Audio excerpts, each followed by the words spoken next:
भगवते वासुदेवाय ज्ञानादिमेरान्दस्य ज्ञानाञ्जनशलाकया चक्षुरुन्मीलितमेन तस्मै श्रीगुरवे नमः। श्रीचैतन्यमनोभीष्टं स्थापितमेन भूतले स्वयं रूपः तमह्यं ददाति च पदान्तिकम्। नमो विष्णुपादाय कृष्णप्रेष्ठाय भूतले श्रीमते भक्तिवेदान्त स्वामिनिति नाम्ने।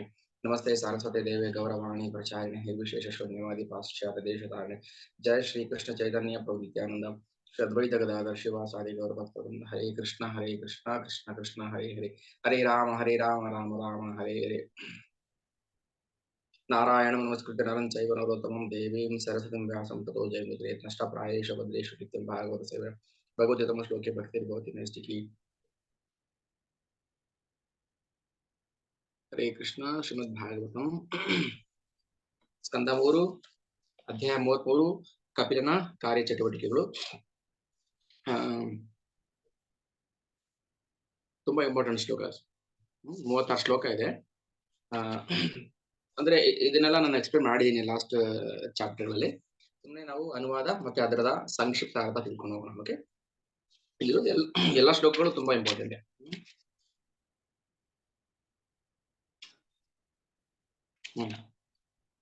ಕಪಿಲನ ಕಾರ್ಯ ಚಟುವಟಿಕೆಗಳು. ಶ್ಲೋಕ 1 ಮೈತ್ರೇಯ ವಾಚ. ಇಲ್ಲಿ ಮೈತ್ರೇಯ ವಾಚ ಹೇಗೆ ಬಂತು? ಇಷ್ಟೊತ್ತು ಕಪಿಲ ವಾಚ ದೇವ ವಾಚ ಬರದಾಯ್ತು, ದೇವತೆ ವಾಚ. ಮೈತ್ರೇಯರು ಬಿದಿರನಿಗೆ ಬೋಧನೆ ಮಾಡ್ತಾ ಇದ್ದಾರೆ ಭಾಗವತಂನ. ನಾನಿದು ಒಂದ್ಸಲ ಹೇಳಿದ್ದೆ ಅನ್ಕೊಂತೀನಿ, ಮತ್ತಿನ್ನೊಂದ್ಸಲ ರಿಪೀಟ್ ಮಾಡ್ತೀನಿ. ಈಗ ಭಾಗವತ ಪ್ರವಚನ ನಡೀತಾ ಇದೆ, ಪ್ರವಚನದೊಳಗೆ ಪ್ರವಚನ, ಅದ್ರೊಳಗೆ ಒಂದು ಉಪಪ್ರವಚನ.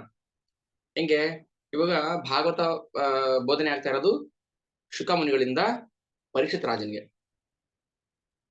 ಶುಕಮುನಿಗಳು ಪರೀಕ್ಷಿತನ್ಗೆ ಏನ್ ಹೇಳಿದ್ರು ಅದನ್ನ ಸೂತ ಪುರಾಣಿಕರು ಶೌನಕನಿಗೆ ಹೇಳ್ತಾ ಇರ್ತಾರೆ, ಶೌನಕ ಋಷಿಗಳಿಗೆ ಹೇಳ್ತಿರ್ತಾರೆ. ಸೂತ ಪುರಾಣಿಕರು ಶೌನಕ ಮುನಿಗಳಿಗೆ ಏನ್ ಹೇಳಿದ್ರು ಅದನ್ನ ಮೈತ್ರೇಯರು ವಿದುರನಿಗೆ ಹೇಳ್ತಾ ಇರ್ತಾರೆ. ಓಕೆನಾ? ಸುಮ್ಮನೆ ಜಸ್ಟ್ ನಾಲೆಡ್ಜ್ ಅಷ್ಟೇ, ಇದು ಎಲ್ಲಿಂದ ಬಂತು ಇವರೆಲ್ಲ ಅಂತ ಅನ್ಕೋಬಾರ್ದು.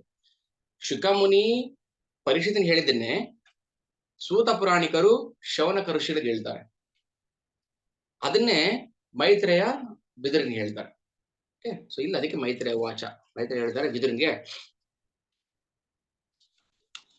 ವಿದುರ ದೇಶಾಂತರ ಬರ್ತಾರಲ್ವಾ, ದುರ್ಯೋಧನ ಧೃತರಾಷ್ಟ್ರನ ಅವಮಾನಕ್ಕೀಡಾಗಿ ಅವರು ದೇಶಾಂತರ ಬರ್ತಾರೆ. ಆಗ ಬದ್ರಿಕಾಶ್ರಮಕ್ಕೆ ಬಂದಾಗ ಅಲ್ಲಿ ಮೈತ್ರೇಯರನ್ನ ಭೇಟಿ ಮಾಡ್ತಾರೆ ವಿದುರ. ಮೈತ್ರೇಯರನ್ನ ಭೇಟಿ ಮಾಡಿದಾಗ ಪೂರ್ತಿ ಭಾಗವತವನ್ನ ವಿದುರನಿಗೆ ಉಪದೇಶ ಮಾಡ್ತಾರೆ. ಶ್ರೀ ಮೈತ್ರೇಯರು ಹೇಳಿದರು, ಮೈತ್ರೇಯ ವಾಚ ಏವಂ ನಿಶಮ್ಯ ಕಪಿಲಸ್ಯ ವಚೋ ಜನಿಸ್ತ್ರೀ ಸಾ ಕರ್ದಮಸ್ಯ ದಯಿತಾ ಕಿಲ ದೇವಭೂತಿ ವಿಶ್ವಸ್ತಮೋಹ ಪಟಲ ತಮಭಿಪ್ರಣಮ್ಯ ತುಷ್ಟಾವ ತತ್ವ ವಿಷಯಾಂಕಿತ ಸಿದ್ಧಿ ಭೂಮಿಂ. ಹೀಗೆ ಕರ್ದಮ ಮುನಿಯ ಪತ್ನಿಯಾದ ಮತ್ತು ಕಪಿಲದೇವನ ತಾಯಿಯಾದ ದೇವಹೂತಿಯು ಭಕ್ತಿ ಸೇವೆ ಮತ್ತು ದಿವ್ಯ ಜ್ಞಾನ ಕುರಿತ ಎಲ್ಲ ಅಜ್ಞಾನದಿಂದ ಮುಕ್ತಳಾದಳು. ನಾವು ಇಷ್ಟೊಕ್ಕೆ ಎಲ್ಲ ಅಜ್ಞಾನದಿಂದ ಮುಕ್ತರಾಗ್ಬೇಕು, ಆದ್ರೆ ಆಗ್ತಿಲ್ಲ. ಯಾಕಂದ್ರೆ ನಾವು ದೇವಹೂತಿ ಹತ್ರ ಶ್ರವಣ ಮಾಡ್ಲಿಲ್ಲ. ನಾವು ಮಾಡಿದ್ವಿ, ಶ್ರವಣ ಮಾಡಿದ್ವಿ ಇಷ್ಟು ದಿನ, ಇಷ್ಟು ತಿಂಗಳು, ಇಷ್ಟು ವರ್ಷ. ಆದ್ರೆ ದೇವಹೂತಿ ಹತ್ರ ನಾವು ಶ್ರದ್ಧೆಯಿಂದ ಭಗವಂತನ ಮೇಲೆ ಸಂಪೂರ್ಣ ನಂಬಿಕೆ ಇಟ್ಟು ನಾವು ಶ್ರವಣ ಮಾಡಿಲ್ಲ. ಮಾಡಿದಷ್ಟಕ್ಕಾಗಲೆಲ್ಲ ನಮ್ಮ ಅನರ್ಥ ನಿವೃತ್ತಿ ಆಗ್ಬೇಕಿತ್ತು. ಅವಳು ಮೋಕ್ಷದ ಹಿನ್ನೆಲೆಯಾದ ಸಾಂಖ್ಯ ದರ್ಶನದ ಮೂಲ ನಿಯಮಗಳ ಕರ್ತೃವಾದ ಭಗವಂತನಿಗೆ ನಮಸ್ಕರಿಸಿದಳು ಮತ್ತು ಈ ಕೆಳಗಿನಂತೆ ಪ್ರಾರ್ಥಿಸಿ ಅವನನ್ನ ತೃಪ್ತಿಪಡಿಸಿದಳು. ಏನ್ ಪ್ರಾರ್ಥನೆ ಮಾಡ್ತಾಳೆ? ದೇವಭೂತಿರ್ವಾಚ ಅತಾಪ್ಯ ಜೋಸಂತಃ ಸಲೀಲೇಶೇನಾಂ ಭೂತೇಂದ್ರಿಯಾರ್ಥಾತ್ಮಮಯಂ ಮುಪುಸ್ತೆ ಗುಣ ಪ್ರವಾಹಂ ಸದಶೇಷ ಬೀಜಂ ತದ್ಯೋ ಸ್ವಯಂ ಯಜ್ಜಠರಾಬ್ಜ ಜಾತಃ. ದೇವಹೂತಿ ಹೇಳ್ತಾಳೆ, ಬ್ರಹ್ಮನು ಅಜಾತನೆಂದು ಹೇಳಲಾಗಿದೆ. ಏಕೆಂದ್ರೆ ನೀನು, ದೇವಹೂತಿ ಕಪಿಲನಿಗೆ ಹೇಳ್ತಾ ಇರೋದು, ಏಕೆಂದ್ರೆ ನೀನು ಬ್ರಹ್ಮಾಂಡದ ತಳದಲ್ಲಿರುವ ಕಾರಣೋದಕಶಾಹಿ ಸಾಗರದಲ್ಲಿ ಮಲಗಿರುವಾಗ ನಿನ್ನ ನಾಭಿಯಿಂದ ಬೆಳೆಯುವ ಕಮಲ ಪುಷ್ಪದಿಂದ ಬ್ರಹ್ಮನು ಹುಟ್ಟಿದ. ನಿನ್ನ ನಾಭಿಯಿಂದ ಹೇಳ್ತಾ ಇದ್ದಾರೆ, ನಿನ್ನ ನಾಭಿಯಿಂದ ಬೆಳೆಯುವ ಕಮಲ ಪುಷ್ಪದಿಂದ ಬ್ರಹ್ಮನು ಹುಟ್ಟಿದ. ಆದರೂ ಕೂಡ ಬ್ರಹ್ಮನು ಅನಂತ ಬ್ರಹ್ಮಾಂಡಗಳ ಮೂಲವಾದ ನಿನ್ನನ್ನು ಕುರಿತು ಧ್ಯಾನ ಮಾಡಿದನು. ಸಾಕ್ಷಾತ್ ಭಗವಂತನ ಗರ್ಭದಿಂದ ಹುಟ್ಟಿದ್ರು ಕೂಡ ಭಗವಂತ ತಿಳ್ಕೊಳ್ಳೋಕೆ ಧ್ಯಾನ ಮಾಡಬೇಕಾಗಿ ಬಂತು. ಇದು ಭಾವಾರ್ಥ ನಾನು ಎಕ್ಸ್ಪ್ಲೇನ್ ಮಾಡಿದ್ದೀನಿ, ಆದ್ರೂ ಇನ್ನೊಂದ್ಸಲ ಚುಟುಕಾಗಿ ಹೇಳ್ತೀನಿ. ಸೃಷ್ಟಿ ಪ್ರಾರಂಭದಲ್ಲಿ ಭಗವಂತ ತನ್ನ ವಿರಾಟ ಶರೀರದಿಂದ ಒಂದು ಒಂದು ಅಂಡಕ್ಕೆ ಜನ್ಮ ಕೊಡ್ತಾನೆ. ಅದು ಬ್ರಹ್ಮಾಂಡ. ಬ್ರಹ್ಮಾಂಡದ ಅಧಿಪತಿ ಬ್ರಹ್ಮ. ಆ ಬ್ರಹ್ಮ ಒಂದು ಕಮಲದ ನಾಭಿಯಿಂದ ಒಂದು ಕಮಲ ಬರುತ್ತೆ. ಆ ಕಮಲದಲ್ಲಿ ಬ್ರಹ್ಮ ಪ್ರಕಟ ಆಗ್ತಾನೆ. ಹುಟ್ಟಿದ ಅರ್ಥ ಏನಂದ್ರೆ, ನಾವೆಲ್ಲರೂ ಕೂಡ ಜೀವ ಸ್ವರೂಪ ಅಲ್ಲ, ನಾವೆಲ್ಲ ಜೀವ, ಎಲ್ಲರೂ ನಾವು ಭಗವಂತನ ಗರ್ಭದಲ್ಲಿ ಇರ್ತೀವಿ. ಯಾವಾಗ ಸೃಷ್ಟಿ ಆಗ್ಬೇಕು, ಸೃಷ್ಟಿ ಮಾಡ್ತಾನೆ ಭಗವಂತ, ಅವಾಗ ತನ್ನ ಬ್ರಹ್ಮಾಂಡದ ಮೂಲಕ ಸೃಷ್ಟಿ ಮಾಡ್ತಾನೆ. ಅಸಂಖ್ಯಾತ ಬ್ರಹ್ಮಾಂಡಗಳು ಸೃಷ್ಟಿ ಆಗುತ್ತೆ. ಆ ಬ್ರಹ್ಮಾಂಡಗಳಲ್ಲಿ ನಾವೆಲ್ಲರೂ ಜೀವ ಜಂತುಗಳು ತಮ್ಮ ಹಿಂದಿನ ಕರ್ಮಕ್ಕನುಸಾರವಾಗಿ ದೇಹವನ್ನು ತರ್ಸ್ಕೊಂಡು ಬರ್ತೀವಿ ನಾವು. ಓಕೆ, ಫಸ್ಟ್ ಬ್ರಹ್ಮನ ಸೃಷ್ಟಿ ಮಾಡ್ತಾರೆ. ಸೊ ಬ್ರಹ್ಮ ಈ ಬ್ರಹ್ಮಾಂಡದಲ್ಲಿರುವಂತ ಎಲ್ಲ ಐಹಿಕ ವಸ್ತುಗಳನ್ನು ಸೃಷ್ಟಿ ಮಾಡ್ತಾರೆ. ಅದರಲ್ಲಿ ನಾವು ಕೂಡ ಬಂದಿರ್ತೀವಿ ಸೃಷ್ಟಿ ಪ್ರಾರಂಭದಲ್ಲಿ. ಇವಾಗ ಸೃಷ್ಟಿ ಪ್ರಳಯ ಆಗೋ ತನಕ ನಾವು ಹುಟ್ಟು ಸಾವಲ್ಲಿ ಮುಳುಗಿ ತೇಲಿ ಬರ್ತಾ ಇರ್ತೀವಿ. ಮತ್ತೆ ಎಲ್ರೂ ಒಂದಿನ ಪ್ರಳಯ ಆದಾಗ ಭಗವಂತನ ಆ ವಿರಾಟ ಶರೀರದಲ್ಲಿ ಲೀನ ಆಗ್ತೀವಿ, ಮತ್ತೆ ವಾಪಸ್ ಬರ್ತೀವಿ. ಇದು ಸಾಯುಜ್ಯ ಮುಕ್ತಿ, ಸಾಯುಜ್ಯ ಮೋಕ್ಷ. ಇದು ನಮಗ್ ಬೇಡ. ಅಂದ್ರೆ ಅರ್ಥ ಏನು? ಇವತ್ತು ರಾತ್ರಿ ಮಲಗಿದ್ವಿ, ಮತ್ತೆ ಬೆಳಿಗ್ಗೆ ಹೇಳ್ತೀವಿ, ಮತ್ತೆ ರಾತ್ರಿ ಮಲ್ಕೊಳ್ತೀವಿ, ಬೆಳಿಗ್ಗೆ ಹೇಳ್ತೀವಿ.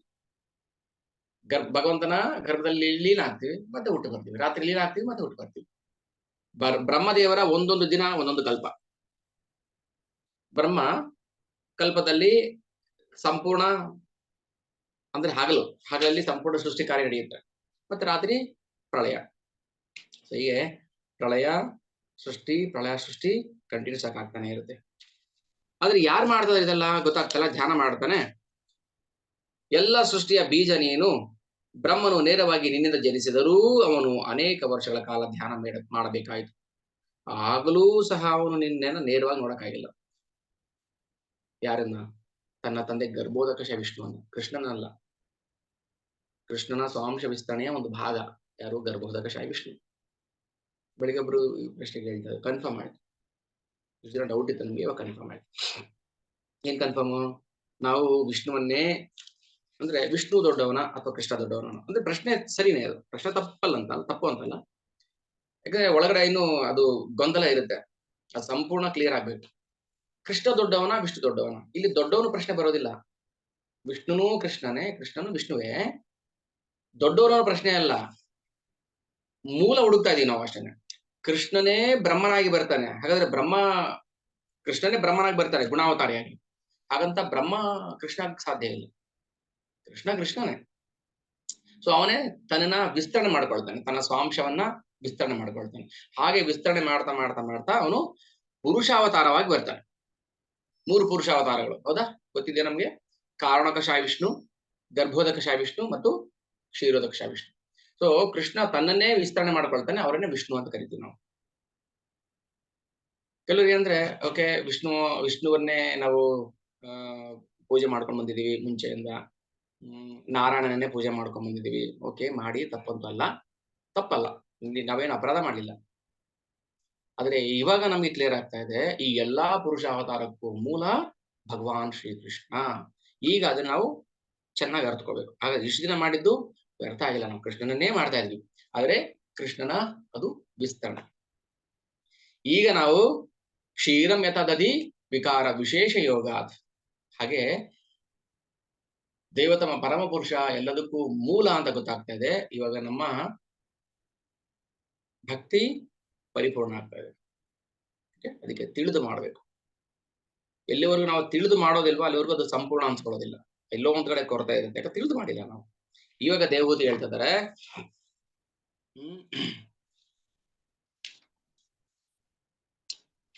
ಸಾಂಖ್ಯ ತತ್ವದ ಪದ್ಧತಿಯನ್ನು ವಿವರಿಸುವ ಮೂಲಕ ನೀನು ನನ್ನನ್ನು ಮಾಯಾಪಾಶಗಳಿಂದ ಉದ್ಧಾರ ಮಾಡುತ್ತೀಯ. ಯಾರ ಗರ್ಭದಲ್ಲಿ ಭಗವಂತ ಜನ್ಮ ತಾಳಿ ಬಂದನೋ ಆ ಮಹಾತಾಯಿನೇ ಹೇಳ್ತಾ ಇದ್ದಾಳೆ, ನನ್ನನ್ನ ಮಾಯಾಪಾಶಗಳಿಂದ ಬಿಡಿಸ್ತಾ ಇದೀಯ ನೀನು. ನಿಮ್ಮ ಕಥೆ ಅಲ್ಲ ಅದು, ಯಾರ ಗರ್ಭದಲ್ಲಿ ಸ್ವಯಂ ಭಗವಂತ ಅವತಾರ ತಾಳಿ ಬಂದೋ ಆ ತಾಯಿನೇ ಹೇಳ್ತಿದ್ದಾಳೆ, ನನ್ನನ್ನ ಮಾಯಾಪಾಶಗಳಿಂದ ಬಿಡಿಸ್ತಾ ಇದ್ದೇನೆ ಇವತ್ತು. ನೀನು ನನ್ನ ಹೊಟ್ಟೆಯಲ್ಲಿ ಜನಿಸಿದುದು ಖಂಡಿತ ವಿಸ್ಮಯಕಾರಿ. ಯಾಕಂದ್ರೆ ಸಕಲ ಸೃಷ್ಟಿಗಳಿಗೆ ಮೂಲನಾದ, ಸಕಲ ಸೃಷ್ಟಿಗಳಿಗೆ ಮೂಲನಾದ ವಿಷ್ಣು ಭೌತಿಕ ಬ್ರಹ್ಮಾಂಡದ ಸೃಷ್ಟಿಕರ್ತ, ಮೂಲ ಸೃಷ್ಟಿಕರ್ತ. ಯಾರು? ಕಾರಣಾಕ್ಷ ವಿಷ್ಣು ಭೌತಿಕ ಬ್ರಹ್ಮಾಂಡಗಳ ಮೂಲ ಸೃಷ್ಟಿಕರ್ತ. ಆದ್ರೆ ಇಲ್ಲಿ ಸಮಸ್ತ ಸಕಲ ಸೃಷ್ಟಿಗಳ ಸೃಷ್ಟಿಕರ್ತ ಯಾರು? ಭಗವಾನ್ ಶ್ರೀಕೃಷ್ಣ. ಏಕೆಂದ್ರೆ ಸಕಲ ಸೃಷ್ಟಿಗಳಿಗೆ ಮೂಲನಾದ ನೀನು ನನ್ನ ಮಗುವಾಗಿ ಜನಿಸುವಷ್ಟು ದಯಾಮಯನಾಗಿದ್ದೇವೆ. ಯಾಕೆ ದಯಾಮಯ ಆಗ್ಬಾರ್ದು ಕೃಷ್ಣ? ಯಾಕೆ ಹುಟ್ಟು ಬರಬಾರ್ದು? ಹುಟ್ಟು ಬರ್ತಾನೆ ಅವನು, ನಾವು ಕೇಳಿಲ್ಲ ಅಷ್ಟೇ. ನೀವು ಕೇಳಿ, ನಾನು ಹುಟ್ಟು ಬರ್ತೀನಿ ನಿಮ್ಮ ಮಗನಾಗಿ. ನಿಮ್ಗೆ ಬೇಡ ಆಗಿದೆ, ನನಗೆ ಗಮನ ಆಗಿದೆ ಅಷ್ಟೆ. ಓಕೆ, ಮಗನಾಗಿ ಹುಟ್ಟು ಬಾ ಅಂತ ಏನ್ ಬೇಡ. ಅಟ್ಲೀಸ್ಟ್ ಭಗವಂತ ನಿನ್ನ ಕೃಪೆಯ ಒಂದು ಕುಡಿ ನೋಟ ನನ್ನ ಮೇಲೆ ಹರಿಸು ಸಾಕು. ಸುಮ್ಮನೆ ಒಂದು ಕುಡಿ ನೋಟ, ನನ್ನ ಜನ್ಮ ಸಾಕಾಗ್ಬಿಡುದು. ಅದನ್ನು ಕೇಳ್ತಾ ಇಲ್ಲ ನಾವು, ಯಾಕಂದ್ರೆ ಅವನ್ ಯಾರಂತ ಗೊತ್ತಿಲ್ಲ ನಮ್ಗೆ. ಅದು ಪ್ರಾಬ್ಲಮ್. ಅವನ್ ಯಾರಂತಾನೆ ಗೊತ್ತಿಲ್ಲ ಅಂತ ಅಂದಾಗ ನಾವು ಅವ್ನ ಕೃಪೆನ ಹೆಂಗ್ ಕೇಳ್ತೀವಿ? ನೀ ನನ್ನ ಮಗನಾಗಿ ಬಾ ಅಂತ ಹೆಂಗ್ ಕೇಳ್ತೀವಿ ನಾವು? ಅವನ್ ಯಾರಂತಾನೆ ಗೊತ್ತಿಲ್ಲ. ಆದಾಗ್ಯೂ ನನ್ನಂತ ಸಾಮಾನ್ಯ ಮಹಿಳೆಯ ಹೊಟ್ಟೆಯಲ್ಲಿ ನಿನ್ನ ಶರೀರವನ್ನ ಇರಿಸಿದೆ. ಇದು ನನಗೆ ಅತ್ಯಂತ ವಿಸ್ಮಯಕಾರಿಯಾದದ್ದು. ದೇವಹೂತಿ ಪ್ರಾರ್ಥನೆ ಮಾಡ್ತಾರೋ ವಿಚಾರಗಳಿಲ್ಲ. ಶ್ಲೋಕ 3 ಅನುವಾದ ಓದ್ತೀನಿ. ನನ್ನ ಪ್ರಿಯ ಪ್ರಭುವೇ, ಸ್ವತಃ ನೀನು ಮಾಡಬೇಕಾದದ್ದು ಏನೂ ಇಲ್ಲ. ನಮೇ ಪಾರ್ಥಾಸ್ತಿ ಕರ್ತವ್ಯ ತ್ರಿಶ್ಲೋಕೇಶು ಕಿಂಚ. ಅಲ್ಲಿ ಕೃಷ್ಣ ತನಕ ತಾನೇ ಹೇಳ್ಕೊಳ್ತಾನೆ, ನನ್ಗೇನು ಮಾಡೋ ಕೆಲಸ ಇಲ್ಲ 3 ಲೋಕದಲ್ಲಿ. ಇಲ್ಲಿ ತಾಯಿ ಹೇಳ್ತದಾಳೆ ಏನಂತ? ಸ ಏವ ವಿಶ್ವಸ್ಯ ಭವಾನ್ ವಿಧತ್ತೆ ಗುಣ ಪ್ರವಾಹೇಣ ವಿಭಕ್ತ ವೀರ್ಯ ಸರ್ಗಾದ್ಯನೀಹೋ ಅಭಿತಾಹಿ ಅಭಿಸಂಧಿ ಆತ್ಮೇಶ್ವರೋ ಅತರ್ಕ್ಯ ಸಹಸ್ರ ಶಕ್ತಿ. ಆದರೂ ಐಹಿಕ ಪ್ರಕೃತಿಯ ಗುಣಗಳ ಪರಸ್ಪರ ಪ್ರಕ್ರಿಯೆಯಲ್ಲಿ ನಿನ್ನ ಶಕ್ತಿಗಳನ್ನ ವಿತರಿಸಿರುವೆ. ನಿನ್ನ ಶಕ್ತಿಗಳನ್ನ ವಿತರಿಸಿರುವೆ ಅಷ್ಟೇ. ನೀನೇ ಬರಬೇಕು ಅಂತ ಏನಿಲ್ಲ ಈ ಜಗತ್ತನ್ನು ಸೃಷ್ಟಿ ಮಾಡಕ್ಕೆ. ನಮೇ ಪಾರ್ಥಾಸ್ತಿ ಕರ್ತವ್ಯಂ ತ್ರಿಶ್ಲೋಕೇಶು ಕಿಂಚನ ನಾನ ಅವಾಪ್ತವ್ಯಂ ವರ್ತ ಏವಚ ಕರ್ಮಣಿ. ಏ ಅರ್ಜುನ, ತಿಳ್ಕೊ ಒಂದು ವಿಷಯ, ಒಂದು ರಹಸ್ಯ ಹೇಳ್ತೀನಿ, ತಿಳ್ಕೊ. ಕುರುಕ್ಷೇತ್ರ ಯುದ್ಧ ಮಾಡಕ್ ಬರ್ಬೇಕಿತ್ತ ಕೃಷ್ಣ ಭೂಮಿಗೆ? ಧೃತರಾಷ್ಟ್ರನ ಸಂಧಾನ ಮಾಡಕ್ ಬರ್ಬೇಕಿತ್ತ? ಓ ರಾಜ, ಯುದ್ಧ ಬೇಡ. ಜರಾಸಂಧನ ಕೊಲ್ಸಕ್ಕೋಸ್ಕರ ಬರ್ಬೇಕಿತ್ತ? ಜರಾಸಂಧ ಅಟ್ಟಿಸ್ಕೊಂಡ್ ಬರ್ತಾನೆ 23 ಅಕ್ಷಿಣಿ ಸೈನ್ಯ 18 ಸಲ. ಅವನಿಂದ ತಪ್ಪಿಸ್ಕೊಂಡು ಓಡೋಗಿ ದ್ವಾರಕೆಯಲ್ಲಿ ಮನೆ ಮಾಡ್ಕೊಂಡು ಇಟ್ಕೊಳ್ಳೋ ಅವಶ್ಯಕತೆ ಇತ್ತ?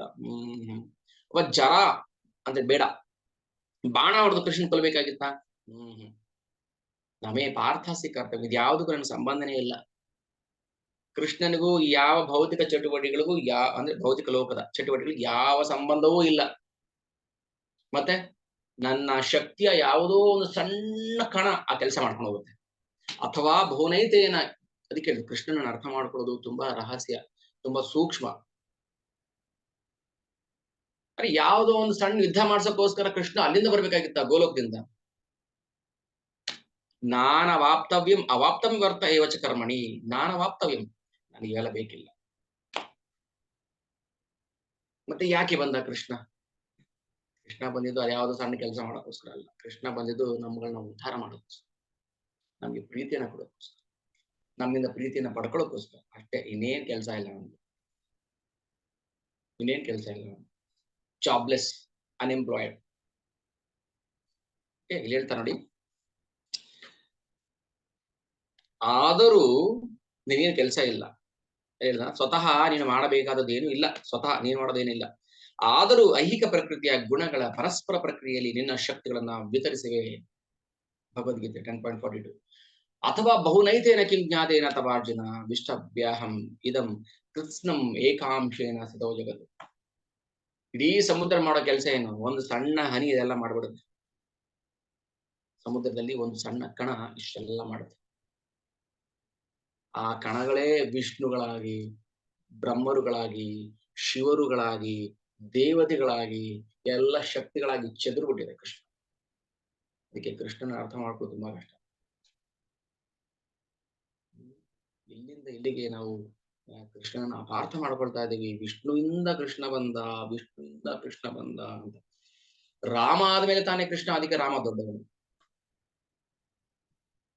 ಬಟ್ ರಾಮನಿಗೆ ಮೂಲ ಕೃಷ್ಣ, ರಾಮಾವತಾರಕ್ಕೆ ಮೂಲ ಕೃಷ್ಣ. ನಾನಾವತಾರಂ ಅಕರೋತ್ ಭುವನೇಶು ಕಿಂತು, ನಾನಾವತಾರಂ ರಾಮಾವತಾರ ಆಗಿರ್ಬೋದು, ವಾಮನ ಅವತಾರ ಆಗಿರ್ಬೋದು, ಪರಶುರಾಮ ಅವತಾರ ಆಗಿರ್ಬೋದು, ಎಲ್ಲಾ ಅವತಾರಿಗೂ ಮೂಲ ಕೃಷ್ಣ. ಎಲ್ಲಿ ಪ್ರೂವ್ ಮಾಡ್ಬೇಕು ನಮ್ಗೆ? ಭಾಗವತಮಲ್ಲಿ, ವಿಷ್ಣು ಪುರಾಣದಲ್ಲಿ ಪ್ರೂವ್ ಮಾಡ್ತಾರೆ. ಸತ್ಯಯುಗದಲ್ಲಿ ನಡೆದ ಘಟನೆ ಹಿರಣ್ಯಕಶಿಪು ಸಂಹಾರ ಅಥವಾ ಹಿರಣ್ಯಕಶಿಪು ಉದ್ಧಾರ. ಆ ಘಟನೆಯಲ್ಲಿ ಪ್ರಹ್ಲಾದ್ ಮಹಾರಾಜರು ಪ್ರಾರ್ಥನೆ ಮಾಡ್ತಾರೆ ನರಸಿಂಹದೇವ್ರ ಮುಂದೆ, ನಮ ಬ್ರಹ್ಮಣ್ಯ ದೇವಾಯ ಗೋ ಬ್ರಾಹ್ಮಣ ಹಿತಾಯ ಚ ಜಗದ್ ಹಿತಾಯ ಕೃಷ್ಣಾಯ ಗೋವಿಂದಾಯ ನಮೋ ನಮಃ. ನರಸಿಂಹದೇವರು ಕೃಷ್ಣ, ಅದು ಪ್ರಹ್ಲಾದಕ್ಕೆ ಶುದ್ಧ ಭಕ್ತ ಪ್ರಹ್ಲಾದ ಗೊತ್ತು, ನೀನು ಕೃಷ್ಣನೇ ಅಂತ. ಯಾಕಂದ್ರೆ ಕೃಷ್ಣನಾಗಿ ಕಾಣ್ತಿದ್ದಾನೆ. ನಮಗೆ ಅದು ಕನ್ಫ್ಯೂಷನ್ ಆಗುತ್ತೆ. ಕೃಷ್ಣ ಬೇರೆ ನರಸಿಂಹ ಬೇರೆ ಅಲ್ವಾ? ಯಾಕೆ? ಅವರ ರೂಪ ಬೇರೆ. ಹಾಲು ಬೇರೆ ತರ ಇದೆ ಟೇಸ್ಟ್, ಮೊಸರು ಬೇರೆ ತರ ಇದೆ ಟೇಸ್ಟ್. ಅಂದ್ರೆ ಹಾಲಿಂದಾನೇ ಮೊಸರು ಬಂದಿದೆ. ಇದು ವಿಶೇಷ ಯೋಗ, ನಮ್ಗೆ ಅರ್ಥ ಆಗ್ತಲ್ಲ ಅಷ್ಟೇ. ಹಾಲಿಂದಾನೇ ಮೊಸರು ಆಯ್ತು, ಮತ್ತೆ ಹಾಲು ಟೇಸ್ಟ್ ಬೇರೆ, ಮೊಸರು ಟೇಸ್ಟ್ ಬೇರೆ. ಹಾಲಿನ ಕೆಲಸ ಬೇರೆ, ಮೊಸರಿನ ಕೆಲಸ ಬೇರೆ. ಮೊಸರನ್ನ ಕಡ್ದಾಗ ಬೆಣ್ಣೆ ಬಂತು, ಬೆಣ್ಣೆ ಟೇಸ್ಟ್ ಬೇರೆ, ಮೊಸರು ಟೇಸ್ಟ್ ಬೇರೆ. ಬೆಣ್ಣೆನ ಕಾಯಿಸಿದಾಗ ತುಪ್ಪ ಬಂತು, ತುಪ್ಪದ ಟೇಸ್ಟ್ ಬೇರೆ, ಬೆಣ್ಣೆ ಟೇಸ್ಟ್ ಬೇರೆ. ಹೌದು, ನಿಜ, ಅದೆಲ್ಲರೂ ಒಪ್ಕೊಳ್ತಾರೆ. ಆದ್ರೆ ಮೂಲ ಯಾವುದು? ಕೃಷ್ಣ, ಹಾಲು. ನೀವು ಕೃಷ್ಣನನ್ನ ಪ್ರೀತಿ ಮಾಡಕ್ ಶುರು ಮಾಡಿ, ಅವನೆಲ್ಲ ರಿವೀಲ್ ಮಾಡ್ತಾನೆ, ಎಲ್ಲ ರಿವೀಲ್ ಮಾಡ್ತಾನೆ. ಯಾಕಂದ್ರೆ ಭಕ್ತರ ಹತ್ರ ಬಚ್ಚಿಕೊಳ್ಳೋ ಬಿಸ್ನೆಸ್ ಇಲ್ಲ ಕೃಷ್ಣನಿಗೆ. ಭಕ್ತರ ಹತ್ರ ಬಚ್ಚಿಟ್ಕೊಳ್ಳೋ ಬಿಸ್ನೆಸ್ ಇಲ್ಲ. ಎಲ್ಲ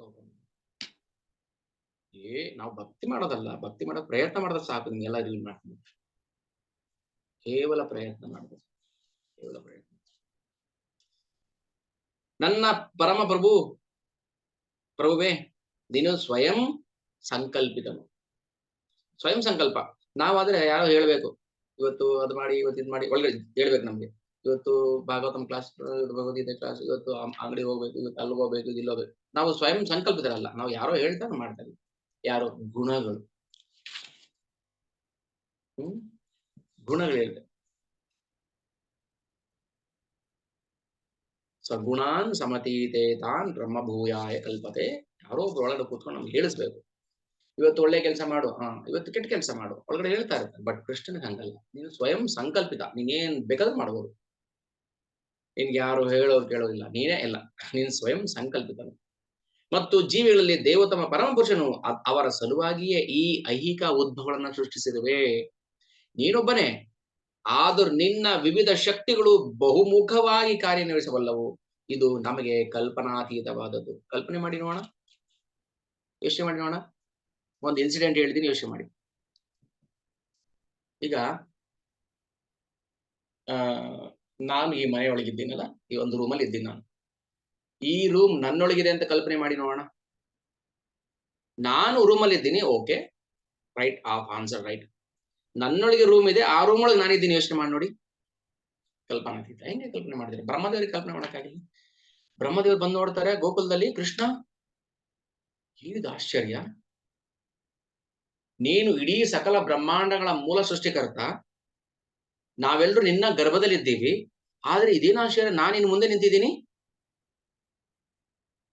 ಬ್ರಹ್ಮದೇವರು ಕೇಳೋ ಒಂದು ಪ್ರಶ್ನೆ, ಕೃಷ್ಣ ಇದೆಂತ ಆಶ್ಚರ್ಯ, ನಾವೆಲ್ಲರೂ ನಿನ್ನ ಗರ್ಭದಲ್ಲಿದ್ದೀವಿ, ಓಕೆನಾ? ಅದೇ ಟೈಮಲ್ಲಿ ನಾನು ನಿನ್ನ ಎದುರುಗಡೆ ಹೇಗೆ ನಿಲ್ಲೋಕ್ ಸಾಧ್ಯ? ಒಂದು, ನೀ ನನ್ನ ಮಾಯೊಳಗೆ ಸಿಕ್ಕಾಕ್ಸಿರ್ಬೇಕು, ಇಲ್ಲ ನಾನು ದಡ್ಡ ಇರ್ತೀನಿ. ಇದಕ್ಕೆ ಮೀರಿ ಇನ್ನೇನು ಅಲ್ಲ ನಾನು.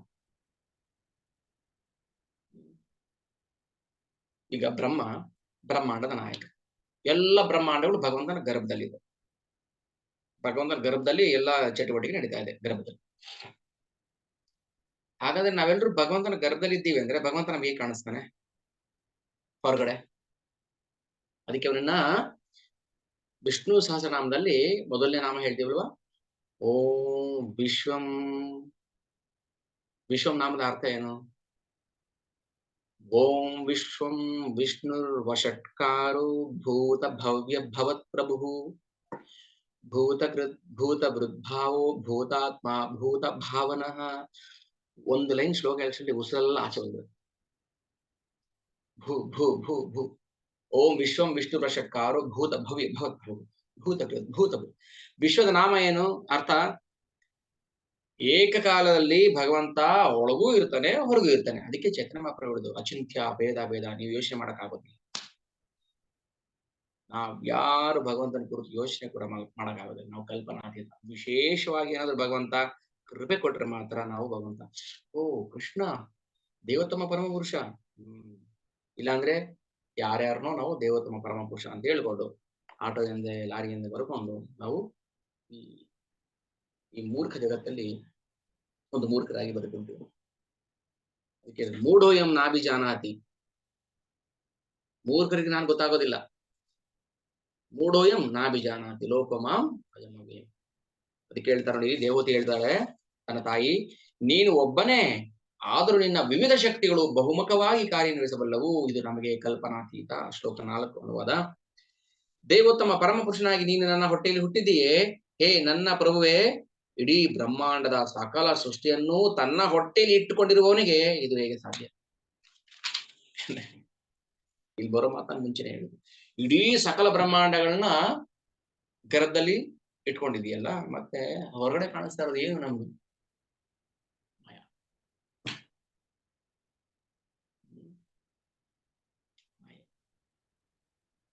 ಈಗ ನಾವು ಏರ್ಪೋರ್ಟ್ಗೆ ಹೋಗ್ತೀವಿ, ಅಲ್ಲಿ ಬ್ಯಾಗೇಜ್ನೆಲ್ಲ ಚೆಕ್ ಮಾಡ್ತಾರೆ, ಸ್ಕ್ಯಾನ್ ಮಾಡ್ತಾರೆ. ಸೂಟ್ ಕೇಸಲ್ಲಿ ಏನೋ ಒಂದು ಇಟ್ಟಿರ್ತೀವಿ, ಮೊಬೈಲ್ ಚಾರ್ಜರ್. ಮೊಬೈಲ್ ಚಾರ್ಜ್ ಎಲ್ಲಿದೆ? ಸೂಟ್ ಕೇಸಲ್ಲಿದೆ. ಆದ್ರೆ ಅವನಿಗೆ ಕಂಪ್ಯೂಟರ್ ಸ್ಕ್ರೀನಲ್ಲಿ ಕಾಣಿಸ್ತಿರುತ್ತೆ. Open your baggage, what is that inside? ಯಾರಿಗೂ ಗೊತ್ತು? RDF ಇರ್ಬೋದು. ಓಪನ್ ಮಾಡಿ. ನೀವು ಮೊಬೈಲ್ ಚಾರ್ಜರ್ ತಗೊಂಡೋಗಿ ಸ್ಕ್ಯಾನ್ ಮಾಡ್ತಾರೆ, ಓಪನ್ ಮಾಡಿಸಿ. ಮೊಬೈಲ್ ಚಾರ್ಜರ್ ಇರೋದು ನನ್ನ ಸೂಟ್ ಕೇಸಲ್ಲಿ, ಇವನಿಗೆ ಏನ್ ಗೊತ್ತಾಯ್ತು? ಇದು ಮಾಯೆ. ಆದ್ರೆ ಅವ್ನಿಗೆ ಗೊತ್ತಾಗಿದ್ದು ರಿಯಲ್ ಅಲ್ಲ, ಅದರ ಛಾಯೆ. ಇದು ಮಾಯೆ. ನಮ್ಗೆ ಗೊತ್ತಾಗ್ತಾ ಇರೋದು ಭಗವಂತ ಅಲ್ಲ, ಭಗವಂತನ ಛಾಯೆ. ಭೂಮಿರಾಪೋ ನಲೋ ವಾಯು ಖಂ ಮನೋ ಬುದ್ಧಿರೇವಚ ಅಹಂಕಾರ ಇತಿಯಮ್ಮೆ ಭಿನ್ನ ಪ್ರಕೃತಿ ರಾಷ್ಟ್ರದ. ಇದಕ್ಕೂ ಮೀರಿನಂದು ಒಂದು ಪ್ರಕೃತಿ ಇದೆ. ಅಪರೇಮಿಸ್ತನ್ಯಂ ಪ್ರಕೃತಿ ವಿದ್ಯಮೆ ಪರಾಂ ಜೀವಭೂತ ಮಹಾಬಾಹೋ ಏಧಂ ಧಾರ್ಯತೆ ಜಗತ್. ನಾವು ನೋಡ್ತಾ ಇರೋದು ಭಗವಂತನ ಮೊಬೈಲ್ ಚಾರ್ಜರ್ ಇದೆಯಲ್ಲ, ಚಾರ್ಜರ್ದು ಅದು ಏನ್ ಹೇಳ್ತೀವಿ, ರೆಪ್ಲಿಕಾ ಅಥವಾ ಅದರ ಇಮೇಜ್, ಅದರ ಡೂಪ್ಲಿಕೇಟ್ ಇಮೇಜ್ ಅವ್ನು ಕಾಣಿಸ್ತಾ ಇರೋದು, ರಿಯಲ್ ಅಲ್ಲ. ಈಗ ರಿಯಲ್ ನೋಡ್ಬೇಕಂತ ಅನ್ಸ್ತು ಅವನಿಗೆ. ಓಪನ್ ಮಾಡಿ ಸೂಟ್ ಕೇಸ್, ಓಕೆ ಚಾರ್ಜರ್,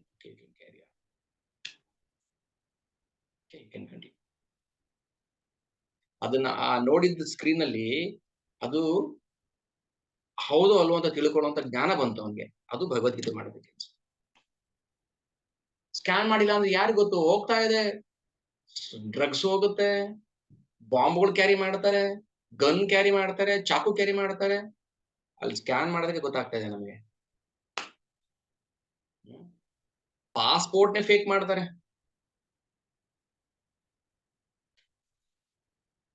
ಹಾಗೆ ಇದು ಫೇಕ್. ನಿಜನೇ ಇದು ಜಗತ್ ಮಿಥ್ಯ ಅಂತ ಹೇಳ್ತಾರಲ್ಲ, ಜಗತ್ ಸತ್ಯನೇ. ಆದ್ರೆ ಇದು ಜೆರಾಕ್ಸ್ ಕಾಪಿ. ಊರ್ಧ್ವ ಮೂಲಂ ಅಧಃ ಶಾಖಂ. ಜಗತ್ತು ಕಾಣಿಸದೆ ಕಣ್ಣಿಗೆ, ಇದು ನಿಜನೇ. ಆದರೆ ಇದು ಶಾಶ್ವತ ಅಲ್ಲ, ಇದು ವಾಸ್ತವ ಅಲ್ಲ. ಇದು ಅವಾಸ್ತವ, ಇದು ಶಾಶ್ವತ ಅಲ್ಲ. ಇದು ನಾವು ಬಂದಿರೋದು ಇಲ್ಲಿ ಸುಮ್ಮನೆ ಏನು ಒಂದು ನಾಟಕ ಮಾಡೋದಕ್ಕೆ. ಈಗ ರಾಮಾಯಣ ನಾಟಕ ನಡೀತಾ ಇದೆ, ಅದ್ರಲ್ಲಿ ಒಬ್ಬನಿಗೆ ಹನುಮಂತನ ವೇಷ ಹಾಕ್ತಾರೆ. ಸ್ವಾಮಿ ನನಗೆ ಯಾಕೆ ಬಾಲ ಇಟ್ಟಿದ್ದೀರಾ, ನನಗೆ ಯಾಕೆ ಮೂತಿ ಹಿಂಗ್ ಮಾಡಿದ್ರೆ? ಡ್ರಾಮಾ ಮಾಡೋರು ಹಂಗಿರು, ಆಮೇಲೆ ನಾನೇ ತೆಗಿತೀನಿ. ಅಲ್ಲ ಹಾರ್ಮೋನಿ ಮಾಸ್ಟರ್ ಹೇಳ್ತಾರೆ, ಏನಪ್ಪಾ ಹನುಮಂತ, ಒಂದ್ 5 ನಿಮಿಷ ಹನುಮಂತನ ವೇಷ ಹಾಕೊಂಡು ಹಾರು ಸಮುದ್ರನ. ಸ್ವಾಮಿ ಸಮುದ್ರ ಎಲ್ಲಿದೆ ಹಾರಕ್ಕೆ?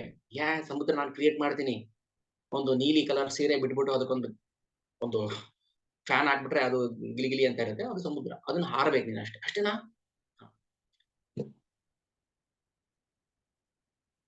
ಯಥಾವತ್ತಾಗಿ ನಾ ಮಾಡ್ತಾ ಇರೋದು ಇಲ್ಲಿ ಅದೇ ನಾಟಕ. ನನಗೆ ಇವತ್ತು ಈ ನಾಟಕ ಕೊಟ್ಟಿದ್ದೇನೆ, ಮಾಡ್ತಾ ಇದ್ದೀನಿ. ನಾನು ಎಷ್ಟು ಚೆನ್ನಾಗಿ ಮಾಡಿದೆ ಮಾರ್ಕ್ಸ್ ಹಾಕ್ತೇನೆ. ಓಕೆ, ಪಾಸ್ ಮಾಡ್ಬೋದಾ? ಓಕೆ, ನೋಡೋಣ ನೆಕ್ಸ್ಟ್ ಜನ್ಮಕ್ಕೆ.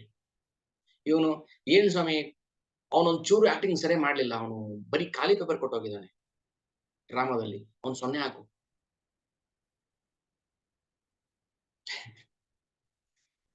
ಅದಕ್ಕೆ ಇದೆಲ್ಲ ಗಿಲಿಗಿಲಿ ನಾಟಕ ಅಷ್ಟೆ. ಆದ್ರೆ ಯಾರು ಶುದ್ಧ ಭಕ್ತಿ ಮಾಡ್ತಾರೆ ಅವ್ರಿಗೆ ಈ ಭೌತಿಕ ಜಗತ್ತಿನ ಯಾವ ಸಂಬಂಧನೂ ಇರೋದಿಲ್ಲ. ಇದು ಅರ್ಥ ಆಯ್ತಾ? ಮ್ಯಾಟರ್ ಸೀರಿಯಸ್ ಆಗಿದೆ. ಎಕ್ಸಾಂಪಲ್ ಕೊಡೋದು, ಈ ಈ ಏನು ಭೌತಿಕ ಜಗತ್ತಲ್ಲಿ ನಮಗೆ ಏನ್ ನಮ್ಗೆ ನಾಟಕ ಮಾಡಕ್ ಬಿಟ್ಟಿದ್ದಾನೆ ಅದನ್ನ ಮಾಡ್ಕೊಂಡು ಅಷ್ಟೇ, ಇನ್ನೇನು ಸಂಬಂಧ ಇಲ್ಲ. ಹಾಗೆ ಕೃಷ್ಣ ಈ ಭೌತಿಕ ಜಗತ್ತಿಗೆ ಬಂದಾಗ ಆತ ಈ ಯಾವ ಭೌತಿಕ ಚಟುವಟಿಕೆಗಳಿಗೂ ನೇರವಾಗಿ ಸಂಬಂಧಿಸಿದ್ದಿಲ್ಲ. ಅದಕ್ಕೆ ದೇವಹೂತಿ ತುಂಬಾ ರಹಸ್ಯವಾದ ಮಾತುಗಳು ಪ್ರಾರ್ಥನೆ ಹೇಳ್ತಾ ಇದ್ದಾಳೆ. ಇಲ್ಲಿ ಹೇಳ್ತಾರೆ, ಇದು ಹೇಗೆ ಸಾಧ್ಯ? ಇಡೀ ಬ್ರಹ್ಮಾಂಡದ ಸಕಲ ಸೃಷ್ಟಿಯನ್ನೂ ತನ್ನ ಹೊಟ್ಟೆಯಲ್ಲಿ ಇಟ್ಟುಕೊಂಡಿರುವವನಿಗೆ ಇದು ಹೇಗೆ ಸಾಧ್ಯ? ಸಾಧ್ಯ, ಸಾಧ್ಯ, ಸಂಭವನೀಯ.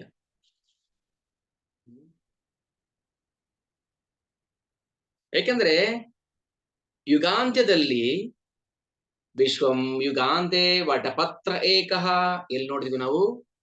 ಶ್ರೀ ಜಗನ್ನಾಥಪುರಿ ಕ್ಷೇತ್ರದಲ್ಲಿ ಒಂದು ವಟ ವೃಕ್ಷ ಇದೆ. ಆ ವಟ ವೃಕ್ಷದಲ್ಲೇ, ಅದ್ರ ತರನೇ ಅಲ್ಲ, ಅದೇ ವಟ ವೃಕ್ಷದ ಕೆಳಗೆ ಒಂದು ವಟಪತ್ರದ ಮೇಲೆ ಒಂದು ಸಣ್ಣ ಮಗುವಿನ ರೂಪದಲ್ಲಿ ಮಲ್ಕೊಂಡು ಏನ್ ಮಾಡ್ತಿರ್ತಾನ ಅವನು? ತನ್ನ ಕಾಲಿನ ಹೆಬ್ಬೆರಳನ್ನೇ ಚೀಪ್ತಾ ಇರ್ತಾನೆ. ಏನ್ ಟೇಸ್ಟ್ ಇದೆ ಇದು! ಪದ್ಮಾಂಗ್ರಿ, ನನ್ನ ಕಾಲು ಲೋಟಸ್ ಫೀಟ್, ಆ ಕೈ ಪದ್ಮಕರ, ಪದ್ಮಹಸ್ತ, ಆ ನನ್ನ ಮುಖ ಪದ್ಮಮುಖ, ಆ ನನ್ನ ಆ ಹೆಬ್ಬೆಳು ಚಿಪ್ಪುವಾಗ ರಸ ದಿವ್ಯ ರಸ. ಸೊ ಭಗವಂತನು ಕೂಡ ತನ್ನ ದಿವ್ಯ ಲೀಲೆಯಲ್ಲಿ ತಾನೇ ಸಂತೋಷ ಪಡ್ತಾನೆ.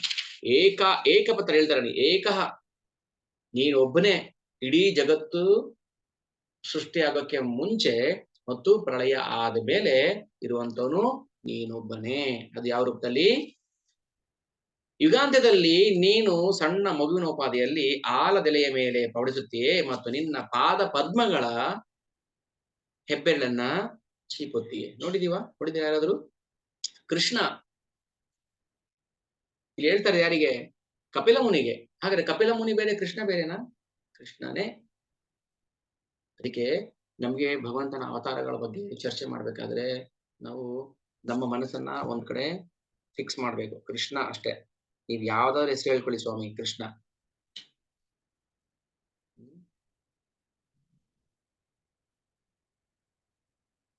ಏಕೋ ದೇವ ಸದ್ವಿಪ್ರ ಬಹುಧಾ ವದಂತಿ. ಆದ್ರೆ ನಾವು ಇದನ್ನ ಅಪಾರ್ಥ ಮಾಡ್ಕೋಬಾರ್ದು. ಹೇಳ್ತೀನಿ ಹೇಗೆ ಅಪಾರ್ಥ ಆಗುತ್ತೆ ಅಂತ. ಕಾಂಟ್ರವರ್ಷಿಯಲ್ ಸ್ಟೇಟ್ಮೆಂಟ್, ಆಮೇಲೆ ಮಿಸ್ಇಂಟರ್ಪ್ರಿಟೆಡ್ ಸ್ಟೇಟ್ಮೆಂಟ್ ಇದೆಲ್ಲ. ಹೇಗೆ? ಒಬ್ಬನೇ ದೇವರು, ನಾಮ ಹಲವು. ಹಾಗಾದ್ರೆ ಗಣೇಶ ಅಂದ್ರು ಕೃಷ್ಣನೇ, ದುರ್ಗೆ ಅಂದ್ರೂ ಕೃಷ್ಣನೇ, ಯಾರಂದ್ರು ಕೃಷ್ಣನೇ. ಹಾಗಿದ್ಮೇಲೆ ನಾನು ಇವರನ್ನೇ ಭಕ್ತಿ ಮಾಡ್ತೀನಿ, ಅದು ಅಪಾರ್ಥ. ಏಕೋ ದೇವ ಸದ್ವಿಪ್ರ ಬಹುಧಾ ವದಂತಿ. ಸದ್ವಿಪ್ರ ಬಹುಧಾ ವದಂತಿ, ಯಾರ್ಯಾರ ದುಷ್ವಿಪ್ರ ಅಲ್ಲ, ಸದ್ವಿಪ್ರ ಬಹುಧಾ ವದಂತಿ. ಕೃಷ್ಣನ ನಾಮಗಳೇ ಎಲ್ಲವೂ, ಎಲ್ಲವೂ ಕೃಷ್ಣನ ನಾಮಗಳೇ, ಎಲ್ಲವೂ ಕೃಷ್ಣನ ರೂಪಗಳೇ, ಎಲ್ಲ ಅಕ್ಷರಗಳು ಕೂಡ ಕೃಷ್ಣನೇ. ಆದರೆ ಯಾವ್ದನ್ನ ಭಗವಂತ ವಿಶೇಷವಾಗಿ ನನ್ನ ಭಕ್ತಿ ಮಾಡಿ ವಿಭೂತಿ ಅಂತ ಹೇಳ್ತಾನೆ, ಅದನ್ನ ನಾವು ಮಾಡ್ಬೇಕು.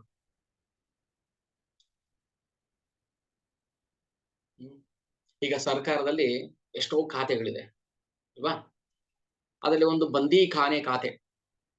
ಸರ್ಕಾರ ಮಾಡಿದ್ದಾರೆ ಇದೆಲ್ಲ ಬಂದಿ ಖಾತೆ, ಅಬಕಾರಿನೂ ಸರ್ಕಾರನೇ ಮಾಡಿದ್ದು. ಹಾಗಾದ್ರೆ ನಾವು ಇನ್ಮೇಲೆ ನಾಳೆಯಿಂದ ಹುಡ್ಕೊಂಡು ಜೈಲಲ್ಲಿ ವಾಸ ಮಾಡ್ಬೋದು ಆರಾಮಾಗಿ. ಇಲ್ಲ ಒಂದೇ ಇಲ್ಲ. ಭಗವಂತ ಆ ಕಾರ್ಯಕ್ಕೆ ತಕ್ಕ ಹಾಗೆ ತನ್ನ ಗುಣವನ್ನ, ತನ್ನ ರೂಪವನ್ನ, ತನ್ನ ಲೀಲೆಯನ್ನ ಬದಲಾಯಿಸ್ತಾ ಇರ್ತಾನೆ. ನಮಗೆ ಬೇಕಾಗಿದ್ದು ಕೃಷ್ಣನ ಆ ಮೂಲ ರೂಪ. ಇವನ್ ಗೋಪಿಯರು ಕೂಡ ಕೃಷ್ಣ ಚತುರ್ಭುಜ ರೂಪನಾಗಿ ಬಂದರೂ ಕೂಡ ನಮ್ಗೆ ಆ ಮೂಲ ರೂಪನೇ ಬೇಕು. ಯಾಕೆ ಅಪಾರ್ಥ ಮಾಡ್ಕೊಳ್ತೀವಿ ನಾವು? ಗಣೇಶ ಅಂದ್ರು ಕೃಷ್ಣ, ದುರ್ಗೆ ಅಂದ್ರು ಕೃಷ್ಣ. ಇಲ್ಲ, ಕೃಷ್ಣನ ಒಂದು ಶಕ್ತಿ, ಕೃಷ್ಣನ ಒಂದು ಸಣ್ಣ ಶಕ್ತಿ ಅಷ್ಟೇ. ಅದು ಹೇಳಿ ಓದುದಿಲ್ಲ ಹಿಂದೆ. ಕೃಷ್ಣನ ಒಂದು ಸಣ್ಣ ಶಕ್ತಿ ನೋಡಿ, ನೀನು ಒಬ್ಬನೇ ಆದರೂ ವಿವಿಧ ಶಕ್ತಿಗಳು ಬಹುಮುಖವಾಗಿ ಕಾರ್ಯ ನಿರ್ವಹಿಸಬಲ್ಲವು. ಇದು ನಮಗೆ ಕಲ್ಪನಾತೀತವಾಗಿದೆ. ನಾವು ಚೂರು ಆಚೆ ಬಂದು ನೋಡೋಣ, ಸ್ವಲ್ಪ ಆಚೆ ಬರೋಣ. ಈಗ ಬಾವಿಲಿ ಬಿದ್ದಿದ್ದೀವಿ ನಾವು, ಭೌತಿಕ ಅಂಧ ಕೋಪದಲ್ಲಿ, ಅಂಧ ತಮ ಪ್ರವಿಶಂತಿ. ಒಂದ್ ಸ್ವಲ್ಪ ಮೇಲೆ ಕತ್ತಿ ಎತ್ತಿ ನೋಡಿದ್ರೆ ಕಾಣಿಸುತ್ತೆ, ಓ ನಾನಿರೋದು ಬಾವಿಯಲ್ಲಿ, ಜಗತ್ತು ತುಂಬಾ ವಿಶಾಲವಾಗಿದೆ. ಡಾಕ್ಟರ್ ಫ್ರಾಗ್ ಪ್ರಭುಪಾದರು ಬರೀತೆ, ಡಾಕ್ಟರ್ ಫ್ರಾಗ್. ಆ ಡಾಕ್ಟರ್ ಫ್ರಾಗ್ ಹೇಳುತ್ತೆ, ನನ್ನಷ್ಟು ದೊಡ್ಡ ಶ್ರೀಮಂತ ಯಾರಿದ್ದಾರೆ ನೋಡಿ, ನನ್ಗೆ ಎಷ್ಟು ದೊಡ್ಡ ಬಾವಿ ಇದೆ. ಇನ್ನೊಂದು ಕಪ್ಪೆ ಬಂದು ಕೇಳುತ್ತೆ, ಪೆಸಿಫಿಕ್ ಸಮುದ್ರ ನೋಡಿದ್ಯಾ ನೀನು? ಪೆಸಿಫಿಕ್ ಸಮುದ್ರನ ಅದೇಗಿರುತ್ತೆ? ಓ ನನ್ನಾಗೆ ಇರುತ್ತೆ ಅನ್ಸುತ್ತೆ, ನನ್ನಾಗೆ ಇಷ್ಟು ದೊಡ್ಡ ಬಾವಿ ಅನ್ಸುತ್ತೆ. ಅದು ನೋಡೇ ಬಿಡ್ತೀನಿ ನಾನು ಒಂದ್ಸಲ.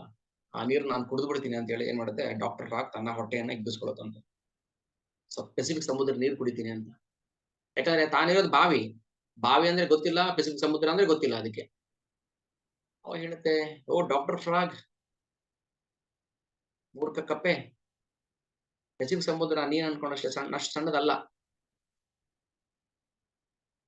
ಸ್ವಲ್ಪ ಮೇಲೆ ಬಂದು ನೋಡು, ನೀನ್ ಯಾವಾಗ್ಲೂ ಬಾವಿ ಒಳಗೆ ಇದ್ಕೊಂಡು ಅಲ್ಲಿರೋ ಚಿಟ್ಟೆ ಹುಳಗಳನ್ನ ಅದು ಇದು ಎರೆಹುಳನ ತಿನ್ಕೊಂಡು ಬರೀ ಇದೇ ಸಮುದ್ರ, ಇದೇ ನನ್ನ ಜೀವನ ಅಂತ ಬದುಕಬೇಡ. ಮೇಲೆ ಬಂದು ನೋಡು, ಓ ಪೆಸಿಫಿಕ್ ಸಮುದ್ರ ತುಂಬಾ ದೊಡ್ಡದಾಗಿದೆ.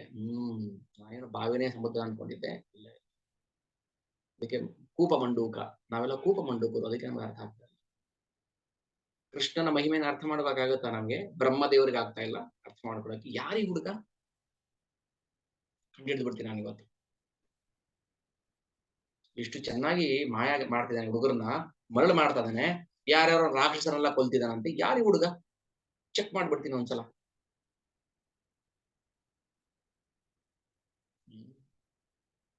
ಎಲ್ಲಿ ನೋಡೋಣ, ಆಕಾಶಕ್ಕೆ ಒಂದು ಟೇಪ್ ಎಳ್ಕೊಂಡ್ ಚೆಕ್ ಮಾಡ್ತೀನಿ ಎಷ್ಟು ಹೈಟ್ ಇದೆ ಅಂತ. ಬಟ್ಟೆ ಮೆಷರ್ ಮಾಡ್ತಾರ ಟೇಪ್, ಮೆಷರಿಂಗ್ ಟೇಪ್. ಹೇಳ್ದ, ಓ 4 ಅಡಿ, 4 ಅಡಿ, 4 ಅಡಿ. ಎಲ್ಲಿ ಹೋಗ್ತಾನೆ ಇದೆ ಟೇಪ್, ಎಡುತ್ತಾನೆ ಇಲ್ಲ. ಕೃಷ್ಣ ಅರ್ಥ ಮಾಡ್ಕೊಳ್ಳೋ ಕಷ್ಟ. ಆದ್ರೆ ಅವನ್ನ ಅರ್ಥ ಮಾಡ್ಕೊಳ್ಳೋಷ್ಟು ಸುಲಭದ ಕೆಲಸ ಇನ್ನೊಂದಿಲ್ಲ.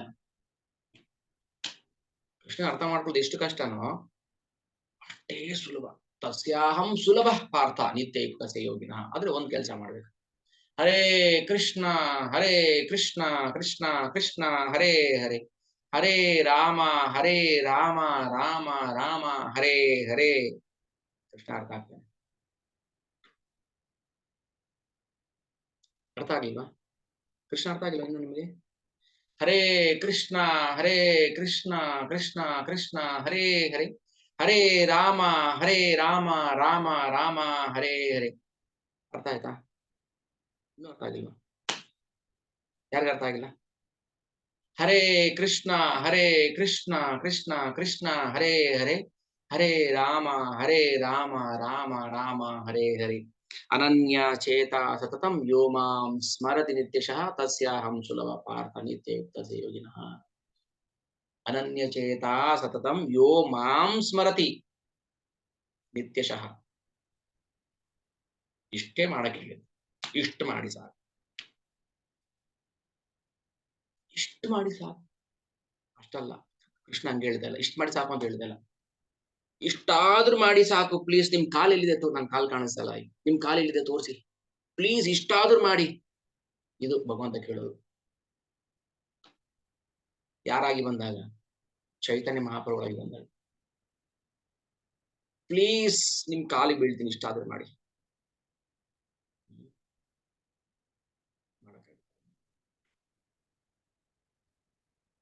ಓ ನಿತ್ಯಾನಂದ ಪ್ರಭು, ಓ ಹರಿದಾಸ್ ಠಾಕೂರ್, ಬನ್ನಿ ಇಲ್ಲಿ, ಹೋಗಿ ಪ್ರತಿ ಮನೆಗೂ, ಗುಡಿಸ್ಲಿಗೂ, ರಸ್ತೆಗೂ, ಗಲ್ಲಿಗೂ ಹೋಗಿ ಪ್ರತಿಯೊಬ್ಬರು ಮನೆ ಬಾಗಿಲು ತಟ್ಟಿ ಇಷ್ಟು ಹೇಳಿ ಸಾಕು.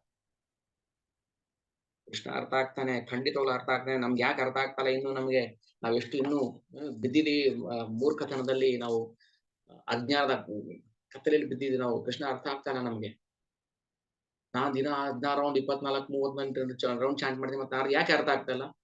ಯಾಕೆ ಅರ್ಥ ಆಗ್ತಾ ಇಲ್ಲ ಅಂದ್ರೆ ನಮ್ಗೆ ಅಲ್ಲಿ ಪ್ರೀತಿ ಇಲ್ಲ, ಶ್ರದ್ಧೆ ಇಲ್ಲ. ಒಲೆ ಮೇಲೆ ಪಾತ್ರೆ ಇಟ್ಟಿದೀನಿ, ಅದಕ್ಕೆ ನೀರು ಹಾಕಿದೀನಿ, ಅದಕ್ಕೆ ತರಕಾರಿ ಕಟ್ ಮಾಡಿ ಹಾಕಿದೀನಿ, ಉಪ್ಪು ಹುಳಿ ಖಾರ ಎಲ್ಲ ಹಾಕಿದೀನಿ, ಯಾಕೆ ಮತ್ತೆ ಬೇಯಲೇ ಇಲ್ಲ ತರಕಾರಿ? ಅರೆ ನೀವು ಸ್ಟೋವ್ ಆನ್ ಮಾಡಿಲ್ಲ ಅದಕ್ಕೆ ಸ್ಟೋವ್ ಆನ್ ಮಾಡ್ತಾನೆ ಬೇಯೋದು. ಇಷ್ಟೇನಾ? ಇಷ್ಟು ಮಾಡಿದ್ರೆ ಸಾಕ? ಅಷ್ಟೇ ಮಾಡಿ ಸಾಕು. ಸ್ಟೋವ್ ಆನ್ ಮಾಡಿದೆ, ನೀವು ತರಕಾರಿ ಹಾಕಿದೀವಿ, ನಾನು ತಿರುಗಿಸ್ತಾ ಇದ್ದೀನಿ ಸೌಟ್ ಹಾಕಿ, ಏನ್ ಮಾಡೋದು ಬೇಯ್ತಾನೆ ಇಲ್ವಲ್ಲ, ತರಕಾರಿ ಇದ್ದಾಗೆ ಇದೆಯಲ್ಲ. ಹೌದು, ನೀವು ಸ್ಟೋವ್ ಆನ್ ಮಾಡಿಲ್ಲ, ಅದಕ್ಕೆ ಸ್ವಿಚ್ ಆಫ್ ಮಾಡ್ಬಿಟ್ಟಿದೆ ಇಲ್ಲಿ. ಯಾಕೆ ಸ್ವಿಚ್ ಆಫ್ ಆಗಿದೆ ಅಂದ್ರೆ, ದುಡ್ಡು ಹೇಗ್ ಮಾಡ್ಬೇಕು, ಎಲೆಕ್ಷನ್ ಹೆಂಗ್ ಗೆಲ್ಲಬೇಕು, ಅವ್ನು ಹೆಂಗ್ ಸೋಲಿಸ್ಬೇಕು, ದೊಡ್ಡ ಮನೆ ಮಾಡ್ಬೇಕು, 10 ರೂಪಾಯಿ ಹಾಕಿದ್ರೆ 20 ರೂಪಾಯಿ ಸಂಪಾದನೆ ಮಾಡ್ಬೇಕು, ಹೆಂಗ್ ಕೂಡಿಡ್ಬೇಕು ಜೋಪಾನವಾಗಿ, ಹೆಂಗ್ ಖರ್ಚು ಮಾಡ್ಬೇಕು ದಿಲ್ದಾರ್ ಆಗಿ, ಬರೀ ಇದರಲ್ಲೇ ಮುಳುಗೋಗಿದೆ ನಮ್ಮ ಮನಸ್ಸು, ಬರೀ ಇದರಲ್ಲೇ ಮುಳುಗೋಗಿದೆ. ಮತ್ತೆ ಇಲ್ಲಿ ಸ್ವಿಚ್ ಆನ್ ಮಾಡೋದು ಮರ್ತೋಗ್ಬಿಟ್ಟಿದೀನಿ. ನಾವು ಬೆಳಿಗ್ಗೆ 4 ಗಂಟೆಗೆ ಎದ್ದೇಳಬೇಕು, 3:30ಗೆ ಎದ್ದೇಳಬೇಕು, ಮರ್ತೋಗ್ಬಿಡ್ತೀವಿ ನಾವು. ಅದಕ್ಕೆ ಅಲಾರಾಮ್ ಇಡೋದು. ನಮ್ಗೆ ಗೊತ್ತಿಲ್ಲ ಎಷ್ಟು ಗಂಟೆಗೆ ಎದ್ದೇಳಬೇಕು, ಎಷ್ಟೊತ್ತು, ಏನು ಗೊತ್ತಿಲ್ಲ ನಮ್ಗೆ. ಮಲಗ್ಬಿಟ್ರೆ ಆರಾಮಾಗಿ ನಿದ್ದೆ ಮಾಡ್ತಾ ಇರ್ತೀವಿ. 8 ಆಯ್ತು, 9 ಗಂಟೆ ಆಯ್ತು, ಬೆಳಿಗ್ಗೆ ಸೂರ್ಯ ನೆತ್ತಿ ಮೇಲೆ ಬಂದಾಗ ಗೊತ್ತೇ ಆಗ್ತಾ ಇಲ್ಲ ನಮ್ಗೆ. ಅದಕ್ಕೆ ಅಲಾರಾಮ್ ಇಟ್ಕೊಂಡು ಸ್ವಲ್ಪ ಡಿಸ್ಟರ್ಬ್ ಮಾಡುತ್ತೆ ನಮ್ಮನ್ನ. 3:30 ಆಯ್ತು, 4 ಗಂಟೆಗೆ ಎದ್ದೇಳು ಅಂತ. ಹಾಗೆ ನಾವು ನಮ್ಮದೇ ಲೋಕದಲ್ಲಿ ನಾವು ಮುಳುಗೋಗಿದ್ದಾಗ ಯಾರೋ ಒಬ್ರು ನಮ್ಗೆ ಅಲಾರಾಮ್ ಕೊಡಬೇಕು. ಅಲಾರಾಮ್, ಅವ್ರನ್ನೇ ಗುರುಗಳು ಅಂತ ಕರೆಯೋದು. ಶಿಕ್ಷಾ ಗುರುಗಳು, ದೀಕ್ಷಾ ಗುರುಗಳು. ಡೋರ್ ನಾಕ್ ಮಾಡಿ ಎಬ್ಬರಿಸ್ಬೇಕು. ಹಾಗೆ ಇದು ನಮ್ಮ ನಿಜ ಸ್ಥಿತಿ, ಇದು ನಮ್ಮ ವಾಸ್ತವ ಸ್ಥಿತಿ. ಓಕೆ, ಕಂಟಿನ್ಯೂ ಮಾಡ್ತೀವಿ. ಶ್ಲೋಕ 5. ಎಲೆ ಪ್ರಭುವೆ, ಪತಿತರ ಪಾಪ ಕಾರ್ಯಗಳನ್ನ ಉಪಶಮನಗೊಳಿಸಲು ಹಾಗೂ ಭಕ್ತಿ ಮತ್ತು ಮುಕ್ತಿಯಲ್ಲಿ ಅವರ ಜ್ಞಾನವನ್ನ ಶ್ರೀಮಂತಗೊಳಿಸಲು ನೀನು ಈ ಶರೀರ ಧರಿಸಿದೆ. ಈ ಪಾಪಿ ಜನರು ನಿನ್ನ ಮಾರ್ಗದರ್ಶನವನ್ನೇ ಅವಲಂಬಿಸಿರುವುದರಿಂದ ನೀನು ಸ್ವಇಚ್ಛೆಯಿಂದಾಗಿ ವರಾಹ ಮತ್ತಿತರ ಅವತಾರಗಳನ್ನೆತ್ತುತ್ತೀಯೇ. ನೀನೇ ವರಾಹ ಅವತಾರಗಳನ್ನೆತ್ತುತ್ತೀಯೇ, ನೀನು ಭಗವಾನ್ ಶ್ರೀಕೃಷ್ಣನೇ. ಅಂತೆಯೇ ನೀನು ನಿನ್ನನ್ನು ಆಶ್ರಯಿಸಿದವರಿಗೆ ದಿವ್ಯ ಜ್ಞಾನ ನೀಡಲು ಅವತರಿಸುತ್ತೆ. ದಿವ್ಯ ಜ್ಞಾನ ಬೇಕು. ನಮ್ಗಿರೋ ನಾಲೆಡ್ಜ್ ಇಂದ ನಾವು ಭಗವಂತನ ತಿಳ್ಕೊಳಕ್ಕಾಗಲಿಲ್ಲ, ಏನಕ್ಕೂ ಪ್ರಯೋಜನ ಬರಲ್ಲ. ವೇಸ್ಟ್ ಪೇಪರ್ ಆದ್ರೂ ಅಟ್ಲೀಸ್ಟ್ ಬೋಂಡ ಕಟ್ಟಕ್ ಬರುತ್ತೆ. ವೇಸ್ಟ್ ಪೇಪರ್ ಇದೆ ಅಂದ್ರೆ ಒಂದು ಬೋಂಡ ಕಟ್ಕೊಂಡು ಹೋಗ್ಬೇಕು, ಬಜ್ಜಿ ಕಟ್ಕೊಂಡು ಹೋಗ್ಬೇಕು, ಪಾರ್ಸಲ್ ಇದೇ ಸಮಯ ಅಲ್ಲ, ವೇಸ್ಟ್ ಪೇಪರ್ ಇದೆ. ಬಟ್ ನಮ್ಮ ಈ ಭೌತಿಕ ಜ್ಞಾನ ನಿಜವಾಗ್ಲೂ ಏನಕ್ಕೂ ಪ್ರಯೋಜನ. ಯಾವಾಗ ಎಲ್ಲಾ ಜ್ಞಾನ ಇದ್ರೂ ಕೂಡ ಭಾಗವತ ಓದ್ಲಿಲ್ಲ ಅಂದಾಗ ಕೆಲಸ ಸಿಗುತ್ತೆ. ಡಿಗ್ರಿ ಮಾಡಿದ್ಯಾ, ಓಕೆ, ಕೆಲಸ ಸಿಗುತ್ತೆ, 10,000 ಸಂಬಳ ಕೊಡ್ತೀನಿ, ಓಕೆ. ಬಟ್ ಭಗವಂತ ಸಿಗ್ತಾನೆ ಅದರಲ್ಲಿ? ನನ್ಗೆ ಗೊತ್ತು, ಆ ಕಡೆ ಯಾರೋ ಪ್ರಶ್ನೆ ಮಾಡಿರ್ತಾರೆ ನನಗೆ, ನೀವು ಓದಿದ್ದಕ್ಕೆ ತಾನೇ ಭಾಗವತ ಓದ್ತಾ ಇರೋದು ಅಂತ. ಹೌದು, ಈಗ ನಾನು ಭಾಗವತ ಓದ್ಬೇಕಾದ್ರೆ ನನಗೆ ಆ ಜ್ಞಾನ ಬೇಕು. ಯಾವುದು? ಲೌಕಿಕ ಆ ಜ್ಞಾನ ಬೇಕು. ಅದ್ರಲ್ಲಿ PhD ಮಾಡಿನೂ ಕೂಡ ನಾನು ಭಾಗವತ ಓದಿನ ಅಂದ್ರೆ ಮತ್ತೇನಕ್ಕೆ ಬೇಕದು ಅಲ್ವಾ? ಬೋಂಡ ಕಟ್ಟಕ್ಕೂ ಪ್ರಯೋಜನ ಬರೋದಿಲ್ಲ. ಅದಕ್ಕೆ ಹೇಳು, ಯಾರಿಗೆ ಲೌಕಿಕ ಜ್ಞಾನ ಇದೆ ಅದನ್ನ ಭಗವಂತನ ಸೇವೆ ತೊಡಗಿಸಿದ್ರೆ ಮಾತ್ರ ಅದಕ್ಕೆ ಪ್ರಯೋಜನ. ಇಲ್ಲ ಅಂದ್ರೆ ಏನಾಗುತ್ತೆ, ಮೊಬೈಲ್ ಚಾರ್ಜಿಂಗ್ ಆನ್ ಮಾಡಿದೀವಿ, ಪ್ಲಗ್ ಮಾಡಿ ಚುಚ್ಚಿದೀವಿ, ಆದ್ರೆ ಆನ್ ಮಾಡಿಲ್ಲ. ಪವರ್ ಇದೆ, ಶರಾವತಿಯಿಂದ ಬಂದಿದೆ ಪವರ್ ನಮ್ಮ ಮನೆಗೆ, ಪ್ಲಗ್, ಪವರ್ ಪಾಯಿಂಟ್ ಇದಕ್ಕೆ ಪ್ಲಗ್ಗೆ, ಆದ್ರೆ ಆನ್ ಮಾಡಿಲ್ಲ. ಅದು ಅಲ್ಲೇ ಇದೆ ಕರೆಂಟ್. ಆನ್ ಮಾಡಿದಾಗ ಕರೆಂಟ್ ಫ್ಲೋ ಆಗುತ್ತೆ, ಚಾರ್ಜ್ ಆಗುತ್ತೆ. ನಮ್ಮ ಜ್ಞಾನವನ್ನ ನಾವು ಭಗವಂತನ ಸೇವೆಗೆ ಆನ್ ಮಾಡಲಿಲ್ಲ, ಸ್ವಿಚ್ ಆನ್ ಮಾಡಲಿಲ್ಲ ಅಂದ್ರೆ ಅದು ಅಲ್ಲೇ ಇರುತ್ತೆ. ಏನು ಪ್ರಯೋಜನ ಇಲ್ಲ ಅದರಿಂದ, ನಯಾ ಪೈಸೆ ಪ್ರಯೋಜನ. ಪ್ರಭುಪಾದ ಒಂದು ಎಕ್ಸಾಂಪಲ್ ಕೊಡ್ತಾರೆ. ಎಲೆಕ್ಟ್ರಿಸಿಟಿ ಸೇಮ್, ಹೌದಾ? ನೀವು ಅದರಿಂದ ವಸ್ತುವನ್ನ ತಣ್ಣಗೂ ಮಾಡಬಹುದು, ವಸ್ತುವನ್ನ ಬಿಸಿನು ಮಾಡಬಹುದು. ಸೇಮ್ ಎಲೆಕ್ಟ್ರಿಸಿಟಿ, ಕಾರ್ಯ ಬೇರೆ ಬೇರೆ. ಫ್ರಿಡ್ಜ್ ಅಲ್ಲಿ ಇಟ್ರೆ ವಸ್ತು ತಣ್ಣಗಾಗುತ್ತೆ, ಅದೇ ಒಂದು ಎಲೆಕ್ಟ್ರಿಕ್ ಸ್ಟವ್ ಇಟ್ರೆ ವಸ್ತು ಬಿಸಿ ಆಗುತ್ತೆ. ಒಂದೇ ಎಲೆಕ್ಟ್ರಿಕ್ ವಸ್ತು, ಎಲೆಕ್ಟ್ರಿಸಿಟಿ, ಎರಡು ಭಿನ್ನ ಕಾರ್ಯಗಳನ್ನ ಹೇಗ್ ಮಾಡುತ್ತೆ? ಹಾಗೇನೆ ಅದೇ ಈ ಅಕ್ಷರಗಳೇ, ಅದೇ ABCDನೇ ನೀವು ಭಾಗವತ ಓದಕ್ ಶುರು ಮಾಡಿದ್ರೆ ನಿಮಗೆ ದಿವ್ಯ ಜ್ಞಾನ ಬರುತ್ತೆ. ಅದೇ ನೀವು ಕರ್ಮವೀರ, ತರಂಗ, ಪ್ರಜಾವಾಣಿ, ವಿಜಯ ಕರ್ನಾಟಕ, ಉದಯವಾಣಿ, ಸಿನಿವಾಣಿ, ಗೊತ್ತಿಲ್ಲ, ಕೇಳಿದ್ದು, ಇದಕ್ಕೆ ಉಪಯೋಗಿಸ್ತಾ ಇದ್ದೀವಿ ನಮ್ಮ ಆಯ್ಯನ, ವ್ಯರ್ಥ, ಪ್ರಯೋಜನ ಇಲ್ಲ. ಅದೇ ಈ ಅಕ್ಷರಗಳನ್ನೇ ಶ್ರೀಮದ್ ಭಾಗವತಂ, ಶ್ರೀಮದ್ ಭಗವದ್ಗೀತಾ, ಬ್ರಹ್ಮ ಸಂಹಿತ, ಪುರಾಣಗಳು, ಉಪನಿಷತ್ತುಗಳು, ರಾಮಾಯಣ, ಮಹಾಭಾರತ ಓದಿದ್ರೆ ಅದು ಯೂಟಿಲೈಸ್ ಆಗುತ್ತೆ. ಜ್ಞಾನ ಒಂದೇ. ಭಗವಂತ ಜ್ಞಾನ ಒಂದೇ, ಎರಡು ಕವಲ್ ಮಾಡ್ತಾನೆ, ಒಂದು ಸ್ಪಿರಿಚುವಲ್ ನಾಲೆಡ್ಜ್, ಒಂದು ಮೆಟೀರಿಯಲ್ ನಾಲೆಡ್ಜ್. ನೀವು ಮೆಟೀರಿಯಲ್ ನಾಲೆಡ್ಜ್ ಅಲ್ಲಿ ಎಷ್ಟೇ PhD ಮಾಡಿದ್ರು ಕೂಡ ಸ್ಪಿರಿಚುವಲ್ ನಾಲೆಡ್ಜ್ 0. 10 ಇಂಟು 0 ಲೆಕ್ಕ ಶುರು ಮಾಡಿ. 10 ಇಂಟು 0 ಎಷ್ಟು? 0. 100 ಇಂಟು 0 0. 1000 ಇಂಟು 0 0. 1 ಕೋಟಿ ಇಂಟು 0 0. ನೀವು ಎಷ್ಟೇ ನಂಬರ್ ಹಾಕಿ 0 ಪಕ್ಕದಲ್ಲಿ, ಅಂದ್ರೆ ಇಂಟು 0ಗೆ ಮಲ್ಟಿಪ್ಲೈ ಮಾಡಿದ್ರೆ 0ನೇ. ಏನು ಬೆಲೆ ಇಲ್ಲ ಅದಕ್ಕೆ. ಯಾವಾಗ ಬೆಲೆ ಬರುತ್ತೆ? 0 ತೆಗೆದು 1 ಹಾಕಿ, ಅವಾಗ ಬೆಲೆ ಬರುತ್ತೆ. ಅಷ್ಟೇ. ಕ್ಲಿಯರ್ ನಾಲೆಡ್ಜ್ ಏನಂದ್ರೆ ಅದಕ್ಕೆ ಹೇಳ್ತಾರೆ ದೇವಹೂತಿ, ಜನರು ನಿನ್ನ ಈ ಪಾಪಿ ಜನರು ಅಂತಂತ ಜನರಲ್ಲ, ಈ ಪಾಪಿ ಜನರು ಸೂಕರಾದಯ. ಸೂಕರ ಏನು? ಹಂದಿ. ಸೂಕರ್ ಯಾರೋ ಫುಟ್ಬಾಲ್ ಪ್ಲೇಯರ್ ಅಲ್ಲ, ಸೂಕರ್. ಸೂಕರ ಬಿಡಿ, ವಯಸ್ಸು ಯಾಕೆ? ಸೂಕರ ಆದಾಯ ಅಂದ್ರೆ ನಾವೆಲ್ಲ ಹಂದಿಗಳು ಅಂತ ಅರ್ಥ.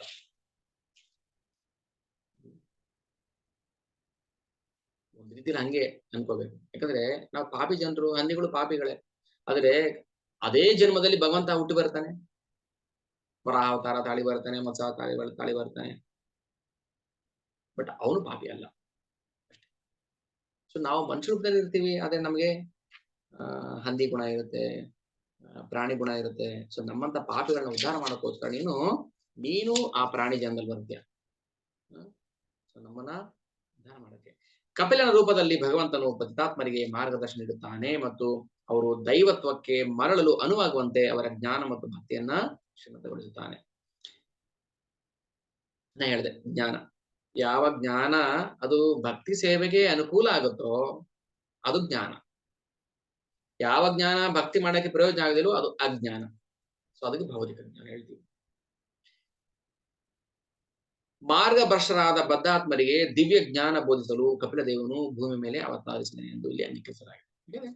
ಭಗವಂತನ ಅವತಾರಕ್ಕೆ ಕಾರಣ ಇದೆ, ಏನೋ ಒಂದು ಕಾರ್ಯ ಮಾಡಬೇಕಾಗಿದೆ, ಅದಕ್ಕೋಸ್ಕರ ಭಗವಂತ ಆ ರೂಪದಲ್ಲಿ ಬರ್ತಾನೆ, ನಮ್ಮನ್ನ ಉದ್ಧಾರ ಮಾಡ್ತಾನೆ. ಅಂದ್ರೆ ನಮಗೆ ರಿಸಲ್ಟ್ ಮುಖ್ಯ, ರಿಸಲ್ಟ್ ಮುಖ್ಯ ನಮ್ಗೆ. ಇದು ತಿಳ್ಕೊಂಡ್ರೆ ಏನಾಗುತ್ತೆ? ಭಾಗವತಿಗೆ ಯಾಕೆ ಬೇಕು? ಟೈಮ್ ಬೀಯಿಂಗ್ ಏನು ಅದರಿಂದ ನಮಗೆ ಪ್ರಯೋಜನ ಆಗ್ತಾ ಇಲ್ಲ ಅಂತ ಅನ್ಸುತ್ತೆ ನಮಗೆ. ಏನಾಯ್ತು, ನಿನ್ನೆ ಭಾಗವತ ಓದಿ, ಇವತ್ತು ಓದಿ, ದಿನ ಓದ್ತಾ ಇದೀನಿ, 2 ವರ್ಷ 3 ವರ್ಷದಿಂದ ಓದ್ತಾ ಇದೀನಿ, ಏನು ಆಗ್ತಾ ಇಲ್ಲ ಅಂತ ಅನ್ಸುತ್ತೆ ನಮಗೆ. ಆದ್ರೆ ಅದು ಗೊತ್ತಾಗ್ತಾ ಇಲ್ಲ. ನಮ್ಗೆ ಒಳಗಡೆ ಅಜ್ಞಾತ ಸುಕೃತಿ ಬೆಳೀತಾ ಇರುತ್ತೆ, ಒಳಗಡೆ ಭಕ್ತಿ ಬೆಳೀತಾ ಇರುತ್ತೆ, ಜ್ಞಾನ ಬೆಳೀತಾ ಇರುತ್ತೆ, ನಮ್ಗೆ ಗೊತ್ತಾಗಲ್ಲ. ನಾನು ನಿಮ್ಗೊಂದು ಎಕ್ಸಾಂಪಲ್ ಕೊಟ್ಟಿದ್ದೆ. ಬ್ರಹ್ಮಕಮಲ ರಾತ್ರಿ ಅರಳುತ್ತೆ, ಬೆಳಿಗ್ಗೆ ಅಷ್ಟಲಿ ಚೆನ್ನಾಗಿ ಅರಳ್ಬಿಟ್ಟಿರುತ್ತೆ, ಒಳ್ಳೆ ಟ್ಯೂಬ್ಲೈಟ್ ತರ ಇರುತ್ತೆ, ಅದು ಮರ್ಕ್ಯೂರಿ ಲ್ಯಾಂಪ್ ತರ. ನೀವು ಬೇಕಾದ್ರೆ ಕ್ಯಾಮ್ರಾ ಫಿಕ್ಸ್ ಮಾಡಿ, ಕ್ಯಾಮ್ರಾ ಫಿಕ್ಸ್ ಮಾಡಿ, ಹೆಂಗ್ ಅರಳುತ್ತೆ ನೋಡಿ, ಕಾಣಿಸಲ್ಲ. ನಮ್ಮ ಅನುಭವ ಗೊತ್ತಾಗೋದಿಲ್ಲ, ಅಂದ್ರೆ ಅರಳುತ್ತೆ ಅದು, ನಮ್ಮ ಅನುಭವ ಬರೋದಿಲ್ಲ. ಹಾಗೆ ನಮ್ಗೆಲ್ರಿಗೂ ಅದು ಒಳಗಡೆಯಿಂದ ಅರಳುತ್ತಾ ಇದೆ, ಗೊತ್ತಾಗ್ತಾ ಇಲ್ಲ ನಮ್ಗೆ. ಅದು ಯಾವಾಗ ಗೊತ್ತಾಗುತ್ತೆ? ಯಾಕಂದ್ರೆ ಇನ್ನು ಪಾಪಗಳಿದೆ ಒಳಗಡೆ. ಯಾವಾಗ ಪಾಪಗಳು ಸಂಪೂರ್ಣ ನಾಶ ಆಗುತ್ತೆ ಆವಾಗ ನಮ್ಮ ಭಕ್ತಿ ಪ್ರಕಟ ಆಗುತ್ತೆ. ಬೀಜದಲ್ಲಿ ಶಕ್ತಿ ಇದೆ, ಅದು ಭೂಮಿಗೆ ಹಾಕಿದಾಗ, ಅದನ್ನ ಪಾಲನೆ ಪೋಷಣೆ ಮಾಡಿದಾಗ ಆ ಬೀಜ ಏನಾಗುತ್ತೆ, ಹೊಡ್ಕೊಂಡು ಹಾಗೆ ಮೊಳಕೆ ಹೊಡೆದು ಬರುತ್ತೆ. ಬ್ರಹ್ಮಾಂಡ ಭ್ರಮಿತೆ ಕೋನ ಭಾಗ್ಯವಾನ್ ಜೀವ, ಗುರು ಕೃಷ್ಣ ಪ್ರಸಾದ ಪಾಯ ಭಕ್ತಿ ಲತಾ ಬೀಜ. ಒಳಗಡೆ ಎಲ್ರಿಗೂ ಭಕ್ತಿ ಅನ್ನೋ ಬೀಜ ಇದೆ, ಅದು ಮೊಳಕೆ ಹೊಡೆದು ಆಚೆ ಬರ್ಬೇಕು. ಆಚೆ ಬರ್ಬೇಕು ಏನ್ ಮಾಡ್ಬೇಕು? ಗುರು ಕೃಷ್ಣ ಪ್ರಸಾದೇ ಪಾಯ, ಗುರು ಕೃಷ್ಣರ ಪ್ರಸಾದ ಬೇಕು. ಅದಕ್ಕೆ ನಾವು ಹಾಕ್ತಿವಲ್ಲ ಮೆಸೇಜ್, ಗುರು ಕೃಷ್ಣರ ಪ್ರಸಾದ ಅಥವಾ ಕೃಪೆ, ವೈಷ್ಣವ ಹರಿ ಗುರು ವೈಷ್ಣವರ ಕೃಪೆ ಇಲ್ಲದೆ ನಾವೇನು ಮಾಡೋಕ್ಕಾಗಲ್ಲ. ಅದಕ್ಕೆ ಸಣ್ಣ ಸಣ್ಣದಾಗಿ ನಾವು ಅದನ್ನ ಅಭ್ಯಾಸ ಮಾಡಬೇಕು. ಓಕೆ, ಹೇಗಿದ್ದೀರಾ? ಜೀವನ ಹೇಗೆ ನಡೀತಾ ಇದೆ? ಓಕೆ, ಹರಿ ಗುರು ವೈಷ್ಣವ ಕೃಪೆಯಿಂದ ಚೆನ್ನಾಗಿ ನಡೀತಾ ಇದೆ. ಓಕೆ, ಹೇಗಿದೆ ನಿಮ್ಮ ಸಾಂಸಾರಿಕ ಜೀವನ, ವೈವಾಹಿಕ ಜೀವನ? ಏನೋ ಎಡರು ತೊಡರು ಇರ್ಬೋದು, ಆದ್ರೂ ಎಲ್ಲ ಹರಿ ಕೃಪೆ ಚೆನ್ನಾಗಿ ನಡೀತಾ ಇದೆ. ಹರಿ ಕೃಪೆ ಇಲ್ಲದೆ ಅಲ್ಲಿ ಯಾವುದು ಆಗಲ್ಲ, ಒಳ್ಳೇದಾಗ್ಲಿ ಕೆಟ್ಟದಾಗ್ಲಿ ಎಲ್ಲವೂ ಕೂಡ ಒಂದು ಕೃಪೆನೆ. ಪ್ರಸಾದಿ ಸರ್ವ ದುಃಖಾನಾಂ ಹಾನಿರಸ್ಯ ಉಪಜಾಯತೆ. ಅಯ್ಯೋ ಯಾಕೆ ಹೇಳ್ತೀರಾ ಅದೇ ನಮ್ ಪ್ರಾಬ್ಲಮ್ಸ್, ಯಾರಿಗೆ ಅಂತ ಹೇಳಿ ನಮ್ ಪ್ರಾಬ್ಲಮ್ಸ್. ಏನಾಯ್ತು? ಬರೀ ಕಿರಿಕು ಗಲಾಟೆಗಳು. ಅದು ಕೃಷ್ಣ ಪ್ರಸಾದ ಅಂತ ಯಾಕೆ ಅನ್ಕೋಬಾರದು ನೀವು? ಪ್ರಸಾದ ಯಾವ ರೂಪದಲ್ಲಿ ಇರುತ್ತೆ? ಪ್ರಸಾದ ಬರೀ ಈ ರೂಪದಲ್ಲಿಂದ ಯಾವ ರೂಪದಲ್ಲಿ ಬೇಕಾದ್ರೂ ಪ್ರಸಾದ ಕೊಡ್ತಾನೆ ಭಗವಂತ. ಬಲಿ ಚಕ್ರವರ್ತಿಗೆ ಹೇಗೆ ಕೊಟ್ಟ ಪ್ರಸಾದ? ಸಂಹಾರ ಮಾಡ್ದ, ಸುತ್ತ ಲೋಕಕ್ಕೆ ತುಳಿದ ಭಗವಂತ, ಪ್ರಸಾದ. ಪೂಜೆಗೆ ಪ್ರಸಾದ ಹೇಗೆ ಕೊಟ್ಟ? ಅವಳ ರಕ್ತವನ್ನ ಹೀರಿದ, ಪ್ರಸಾದ ಕೊಟ್ಟ. ಹಂಗಂತ ಮಾತ್ರಕ್ಕೆ ನಾವು ಅವ್ರನ್ನ ಭಕ್ತರು ಅಂತ ಪೂಜೆ ಮಾಡೋಂಗಿಲ್ಲ, ಅದು ತಪ್ಪಾಗುತ್ತೆ. ಮತ್ತೆ ನಾನು ಶೂರ್ಪನಖೆ ಬಗ್ಗೆ ಹೇಳ್ತಾ ಇದ್ದೆ. ಶೂರ್ಪನಖೆ ಶ್ರೇಷ್ಠ. ಅವಳು ರಾಕ್ಷಸಿ. ಓಕೆ, ಯಾಕಂದ್ರೆ ಭಗವಂತನನ್ನ ಸಮೀಪಿಸಿದ ಉದ್ದೇಶ ಕೆಟ್ಟದ್ದು. ಕಂಸನು ಭಗವಂತ ಸ್ಮರಣೆ ಬರ್ತಾ ಇತ್ತು, ತಟ್ಟೆಲ್ ನೋಡ್ತಾನೆ, ತಟ್ಟೆ ತುಂಬಾ ಕೃಷ್ಣ ಕಾಣಿಸ್ಬಿಡ್ತಾನೆ. ಓ ಕೃಷ್ಣ. ಮಲಗಿರ್ತಾನೆ, ಮಲಗಿದ್ದಾಗ ಕಂಡ್ಬಿಟ್ಟು ನೋಡ್ತಾನೆ, ಎಚ್ಚರ, ಕೃಷ್ಣ ಕಾಣಿಸ್ಬಿಡ್ತಾನೆ. ಓ ಕೃಷ್ಣ, ಭಯ ಅವನಿಗೆ. ಬಟ್ಟೆ ಹಾಕೊಳ್ತಾ ಇರ್ತಾನೆ, ಬಟ್ಟೆ ಹಾಕೊಳ್ಳೋ ಕೃಷ್ಣ ಅವನು ಬಟ್ಟೆ ಕಿತ್ತೆಸ್ಬಿಡ್ತಾನೆ. ಇಷ್ಟು ಭಕ್ತರು ಅಂತ ಹೇಳ್ತೀವಿ ನಾವು. ಭಕ್ತ, ನಿಜವಾದ ಭಕ್ತ ಹೇಗಿರುತ್ತೆ ಅಂದ್ರೆ ಅವನು ಕೃಷ್ಣ ಹತ್ರಕ್ಕೆ ಪ್ರೀತಿ, ನಾವು ಕೃಷ್ಣ ಪ್ರೀತಿ ಸನ್ಸಕ್ ಹೋಗ್ತಾನೆ. ಭಕ್ತಿ ಅಲ್ಲಿ ಅಲ್ಲಿ ಸ್ವಕಾಮನೆ ಇರೋದಿಲ್ಲ, ತನ್ನ ಸ್ವಇಚ್ಛೆ, ತನ್ನ ಸ್ವಸುಖಕ್ಕೋಸ್ಕರ ಭಗವಂತನ ಹತ್ರಕ್ಕೆ ಹೋಗೋದಿಲ್ಲ. ಆದ್ರೆ ಕಂಸ ಎದುರ್ತಾ ಇದ್ದು ತನ್ನ ಸುಖಕ್ಕೋಸ್ಕರ. ನನ್ನನ್ನು ಕೊಂದು ಬಿಡ್ತಾನೆ. ಯಾರನ್ನ ಭಕ್ತರು ಅಂತ ಕರೀತಾರೆ? ಗೋಪಿಯರು ಎಕ್ಸಾಂಪಲ್ ಕೊಡ್ತೀನಿ. ಕೃಷ್ಣನ್ ಕಂಡಾಗ ಅವರಿಗೆ ಆನಂದ ಆಗ್ತಾ ಇತ್ತು. ಎಷ್ಟು ಆನಂದ ಆಗ್ತಾ ಇತ್ತು ಅದನ್ನ ವರ್ಣನೆ ಮಾಡಕ್ ಆಗೋದಿಲ್ಲ. ಆನಂದ ಆಗುತ್ತೆ ಅಂತ ಗೊತ್ತಿದ್ರು ಕೂಡ ತಮ್ಮ ಆನಂದಕ್ಕೋಸ್ಕರ ಹೋಗ್ತಿರ್ಲಿಲ್ಲ ಕೃಷ್ಣ ಹತ್ರಕ್ಕೆ, ಅವನಿಗೆ ಆನಂದ ಕೊಡಕ್ ಹೋಗ್ತಾ ಇದ್ರು. ಯಾಕಂದ್ರೆ ಅವನ ಸುಖದಲ್ಲಿ ನಮ್ಮ ಸುಖ ಇದೆ. ಅಲ್ಲಿ ನಮ್ಮ ಸುಖವನ್ನು ಕೂಡ ಎಣಿಸ್ತಾ ಇರಲಿಲ್ಲ. ಅಲ್ಲಿ ನನ್ನ ಸುಖ ಸಿಗುತ್ತೆ ರೀ, ದೇವಸ್ಥಾನಕ್ಕೆ ಹೋದ್ರೆ ಮನಸ್ಸು ಖುಷಿ ಆಗುತ್ತೆ, ಮನಸ್ಸು ನಿರಾಳ ಆಗುತ್ತೆ ದೇವಸ್ಥಾನಕ್ಕೆ ಹೋದ್ರೆ. ಹಂಗೋಗ್ಬಾರ್ದು. ಮನಸ್ಸು ಖುಷಿ ಬೇಕು ಅಂತ ದೇವಸ್ಥಾನಕ್ಕೆ ಹೋಗ್ಬೇಕಾ ನಾವು? ಇಲ್ಲ, ನಮ್ಮ ಕರ್ತವ್ಯ ಅದು. ಭಗವಂತನ ತೃಪ್ತಿ ಪಡಿಸೋಕೆ ಹೋಗ್ಬೇಕು ನಾವು, ಕೃಷ್ಣ ಖುಷಿ ಆಗ್ಬೇಕು. ಖಂಡಿತ ನಮ್ಗೆ ಖುಷಿ ಆಗುತ್ತೆ ಯಾವಾಗ ಅವನು ಖುಷಿ ಆದಾಗ. ಎಷ್ಟೋ ಜನಕ್ಕೆ ದೇವಸ್ಥಾನಕ್ಕೆ ಬಂದಾಗ ತಮಗೂ ಖುಷಿ ಆಗೋದಿಲ್ಲ. ಯಾಕಂದ್ರೆ ಅವ್ರ ಉದ್ದೇಶ ಭಗವಂತನ ಖುಷಿ ಪಡಿಸ್ಬೇಕಂತ ಇರೋದಿಲ್ಲ, ನನ್ನ ಖುಷಿಗೋಸ್ಕರ ಬಂದಿರ್ತೀವಿ. ಏನೋ ಬಂದೆ ಬೇಜಾರಾಯ್ತು ಅಂತ ಅನ್ಸುತ್ತೆ. ಯಾಕೆ ಬೇಜಾರಾಯ್ತು ಅಂದ್ರೆ ಕೃಷ್ಣ ತೃಪ್ತಿ ಬರ್ಸಕ್ಕೋಸ್ಕರ ಬಂದಿದ್ರೆ ಖುಷಿ ಆಗ್ತಾ ಇತ್ತು. ಹಾಗೆ ಋಷಿಕೇಶ ಸೇವನಂ ಅದು ನಿಜವಾದ ಭಕ್ತಿ. ಅದಕ್ಕೆ ದೇವತೆ ಹೇಳ್ತಾರೆ,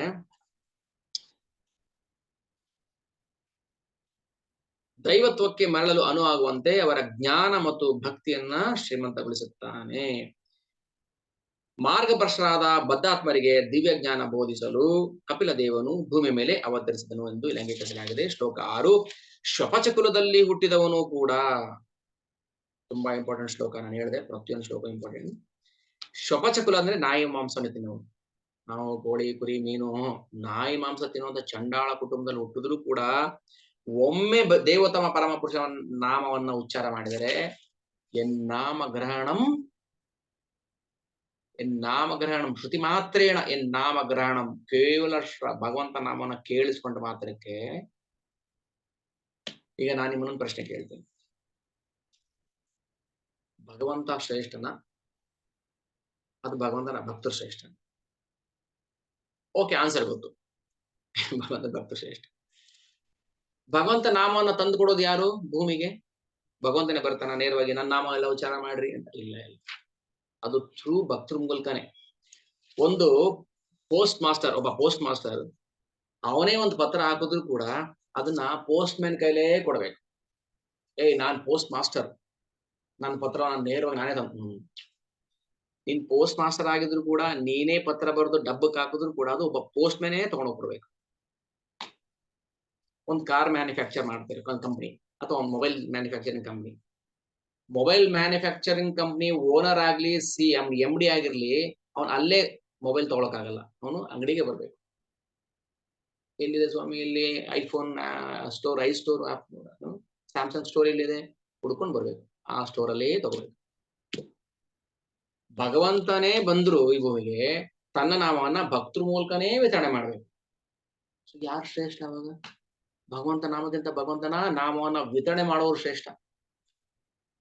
ಅದಕ್ಕೆ ಹೇಳೋದು, ಯಾರು ಭಗವಂತ ನಾಮವನ್ನ ವಿತರಣೆ ಮಾಡ್ತಾ ಇರ್ತಾರೆ ಅವರನ್ನ ನಿಂದನೆ ಮಾಡಬಾರ್ದು.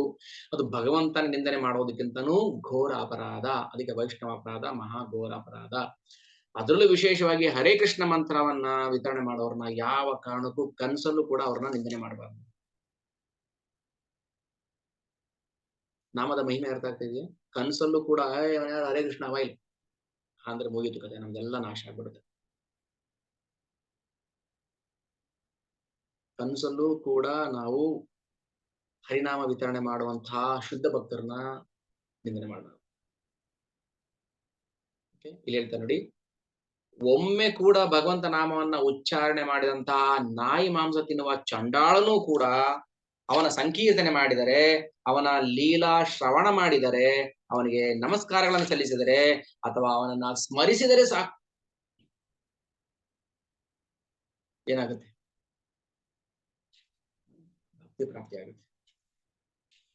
ಒಂದು ಸಲ ಒಮ್ಮೆ ಹರೇ ಕೃಷ್ಣ ಅಂತ ಹೇಳಿಬಿಡಿ, ಒಂದು ಸಲ ಭಗವಂತ ನಾಮವನ್ನು ಉಚ್ಚಾರ ಮಾಡಿದ್ರು ಕೂಡ ಅವನಿಗೆ ಯಜ್ಞಗಳನ್ನ ಆಚರಣೆ ಮಾಡುವಷ್ಟು ಅರ್ಹತೆ ಬರುತ್ತೆ. ಅಂದಮೇಲೆ ನಿನ್ನ ನಾಮದ ಮಹಿಮೆಯನ್ನ ವಿತರಣೆ ಮಾಡಕ್ಕೆ ಅಂತಾನೆ ತನ್ನ ಜೀವನವನ್ನ ಮುಡುಪಾಗಿಟ್ಟಿರೋರ್ ಬಗ್ಗೆ ಏನ್ ಹೇಳ್ಬೇಕು ನಾವು?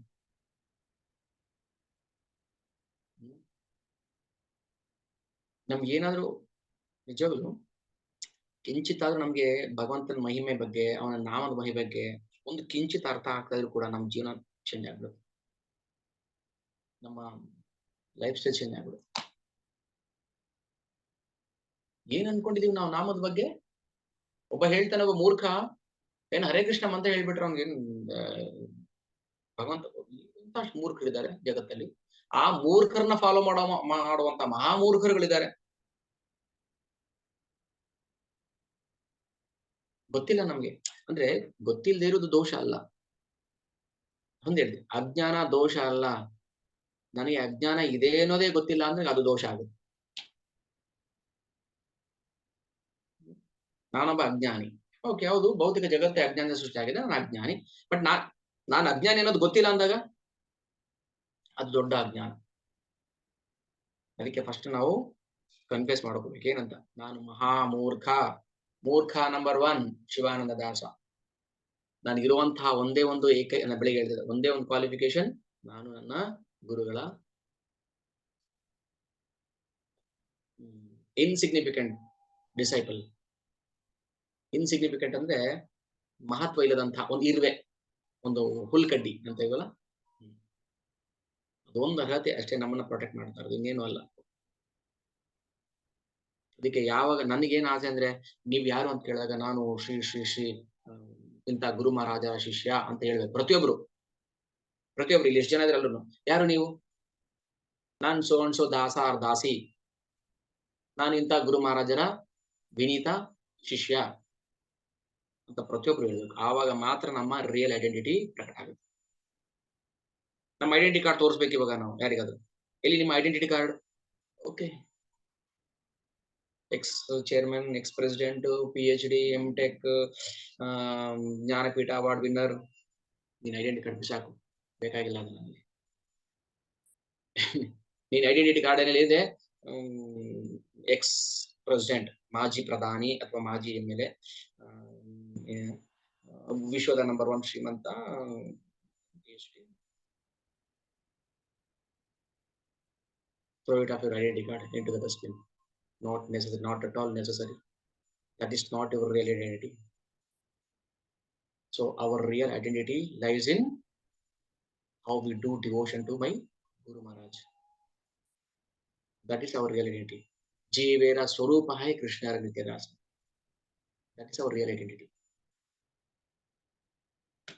But we are showing our fake identity to the entire foolish world. I am so and so, ನಾನು billionaire, ನಾನು ಬಿಲ್ ಗೇಟ್ಸ್, ನಾನು ಅದು, ನಾನು ಇದು, ನಾನು.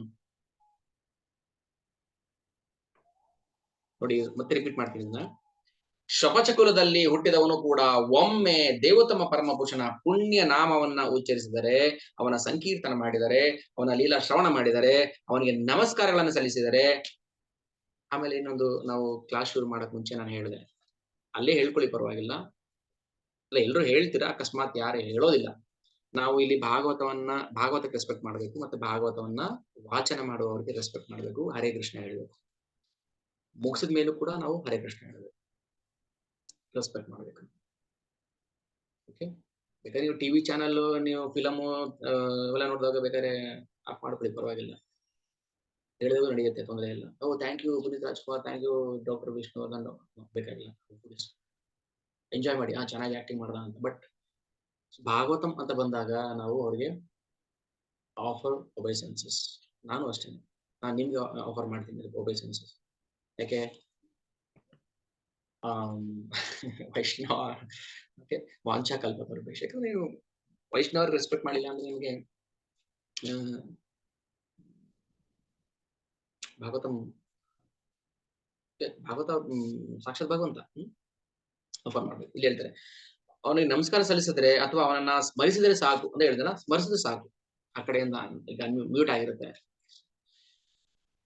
ಸ್ಮರಣೆ ಮಾಡಿದ್ರೆ ಸಾಕು. ಏನಾಗುತ್ತೆ, ಅಂತವನು ವೈದಿಕ ಯಜ್ಞಗಳನ್ನ ಆಚರಿಸೋಕೆ ಅರ್ಹತೆ ಬರುತ್ತೆ. ಅರ್ಹತೆ ಇಲ್ಲ ಅಂತ ಹೇಳ್ತಾ ಇಲ್ಲ, ದಯವಿಟ್ಟು ಭಾವಿಸಬಾರ್ದು. ಯಾರ ಆತರ ಮಾಡಲ್ಲ, ಇದೊಂದು ಜ್ಞಾನ. ನಮ್ಗೆ ಗೊತ್ತಿಲ್ಲ ಪ್ರಭು, ನಾವು ಹೇಳ್ಬೇಕಂತ ಗೊತ್ತಾಗ್ತಿರ್ಲಿಲ್ಲ, ಹೇಳ್ಬೇಕು. ಅಕಸ್ಮಾತ್ ನಾನು ಕೇಳಿಸಿಲ್ಲ ಅಂದ್ರೆ ಪರವಾಗಿಲ್ಲ, ನೀವು ಅಲ್ಲಿ ಹೇಳಿ, ಹರೇ ಕೃಷ್ಣ, ಕಟ್ ಮಾಡಿ, ತೊಂದರೆ ಇಲ್ಲ.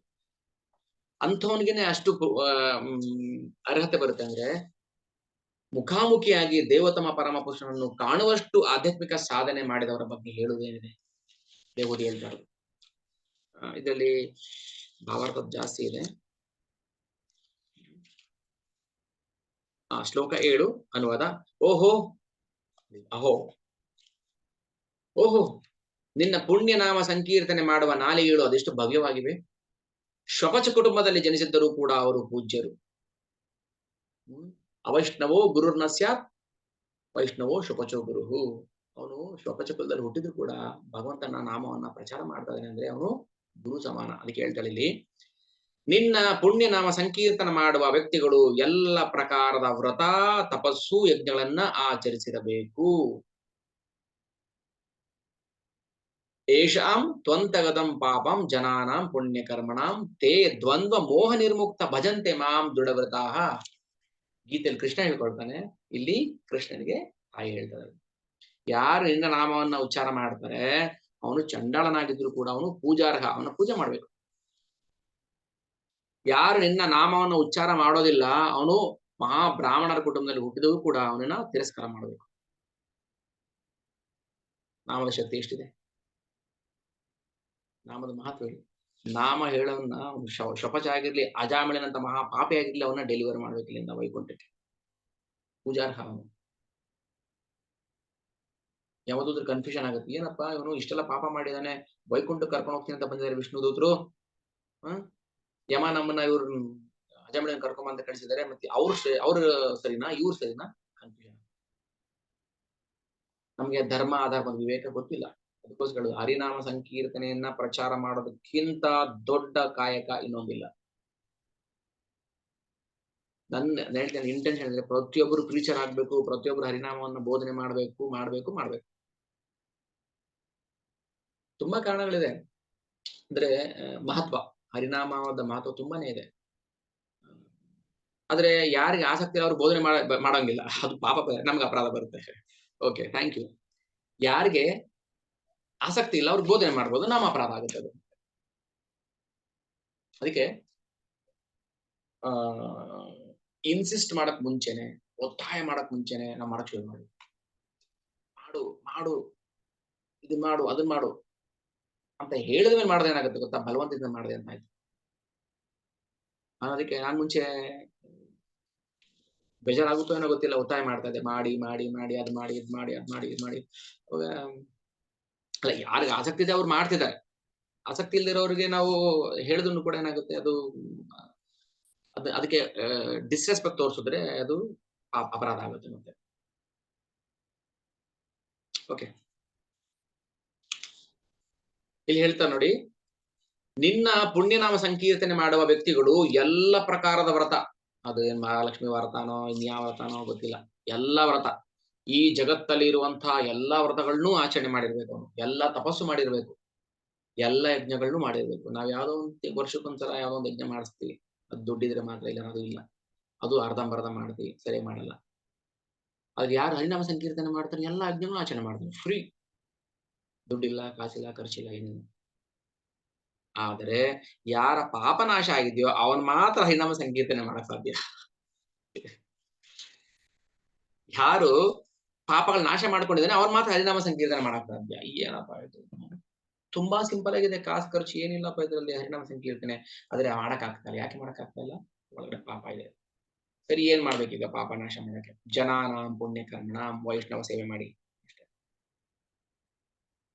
ಇದಕ್ಕಿಂತ ಈಗ ನಾ ಮಾಡ್ತಾ ಇದ್ದ ಕೆಲಸ ಏನು? ಗುರು ಹರಿಗುರು ವೈಷ್ಣವರ ಕೃಪೆಯಿಂದ ಈ ಅಧಮರ ಮೇಲೆ ದಯೆ ತೋರಿಸಿ ಭಾಗವತ ಹೇಳಕ್ ಬಿಟ್ಟಿದ್ದಾರೆ.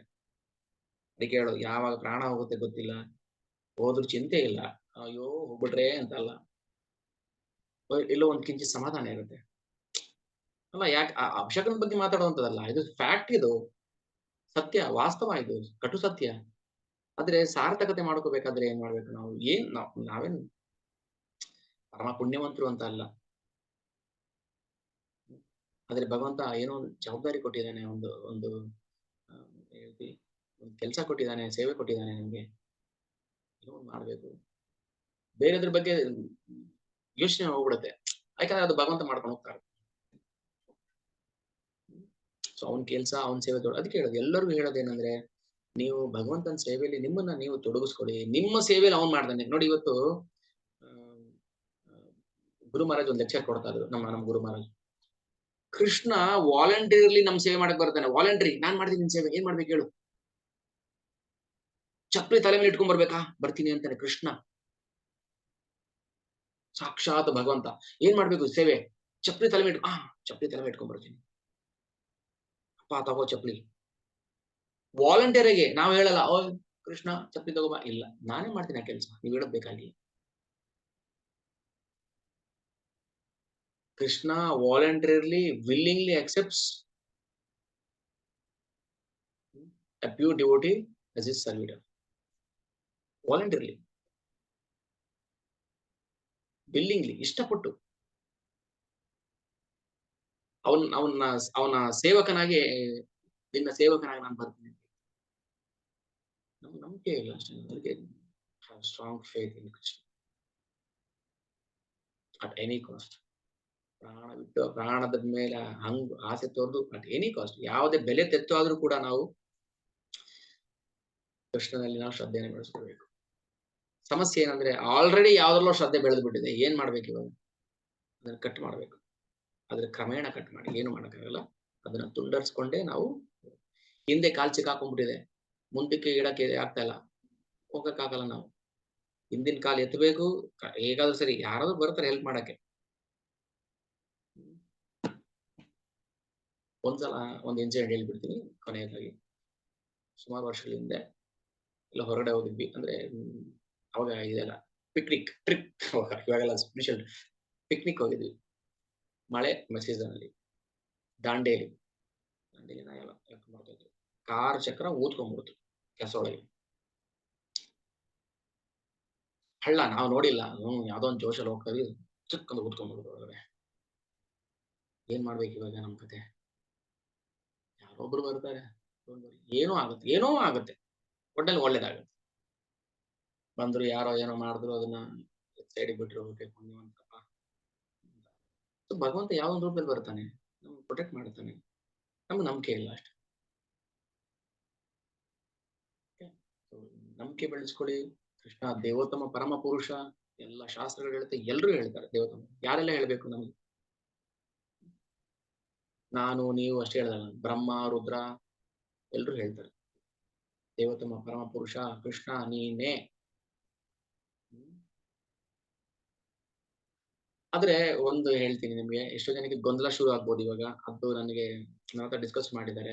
ಈಗ ನಾವ್ ಯಾವ್ದೋ ದೇವಿ ದೇವತೆನ ಪೂಜೆ ಮಾಡ್ಕೊಂಡು ಬಂದ್ಬಿಟ್ಟಿದೀವಿ ಇಷ್ಟು ವರ್ಷ, ಗೊತ್ತಿಲ್ದೆ ಏನಲ್ಲ, ಅದು ಭಗವಂತನ ಗೊತ್ತಿರುತ್ತೆ. ಇವನು ಇಷ್ಟು ದಿನ ಅವನ್ಗೆ ದೇವಿ ದೇವತೆಯರೆಲ್ಲ ಪೂಜೆಗಳು ನಿಲ್ಲಿಸ್ಬೇಕು, ಅಲ್ಲೇ ಇರು ನೀನು ಅಂತ.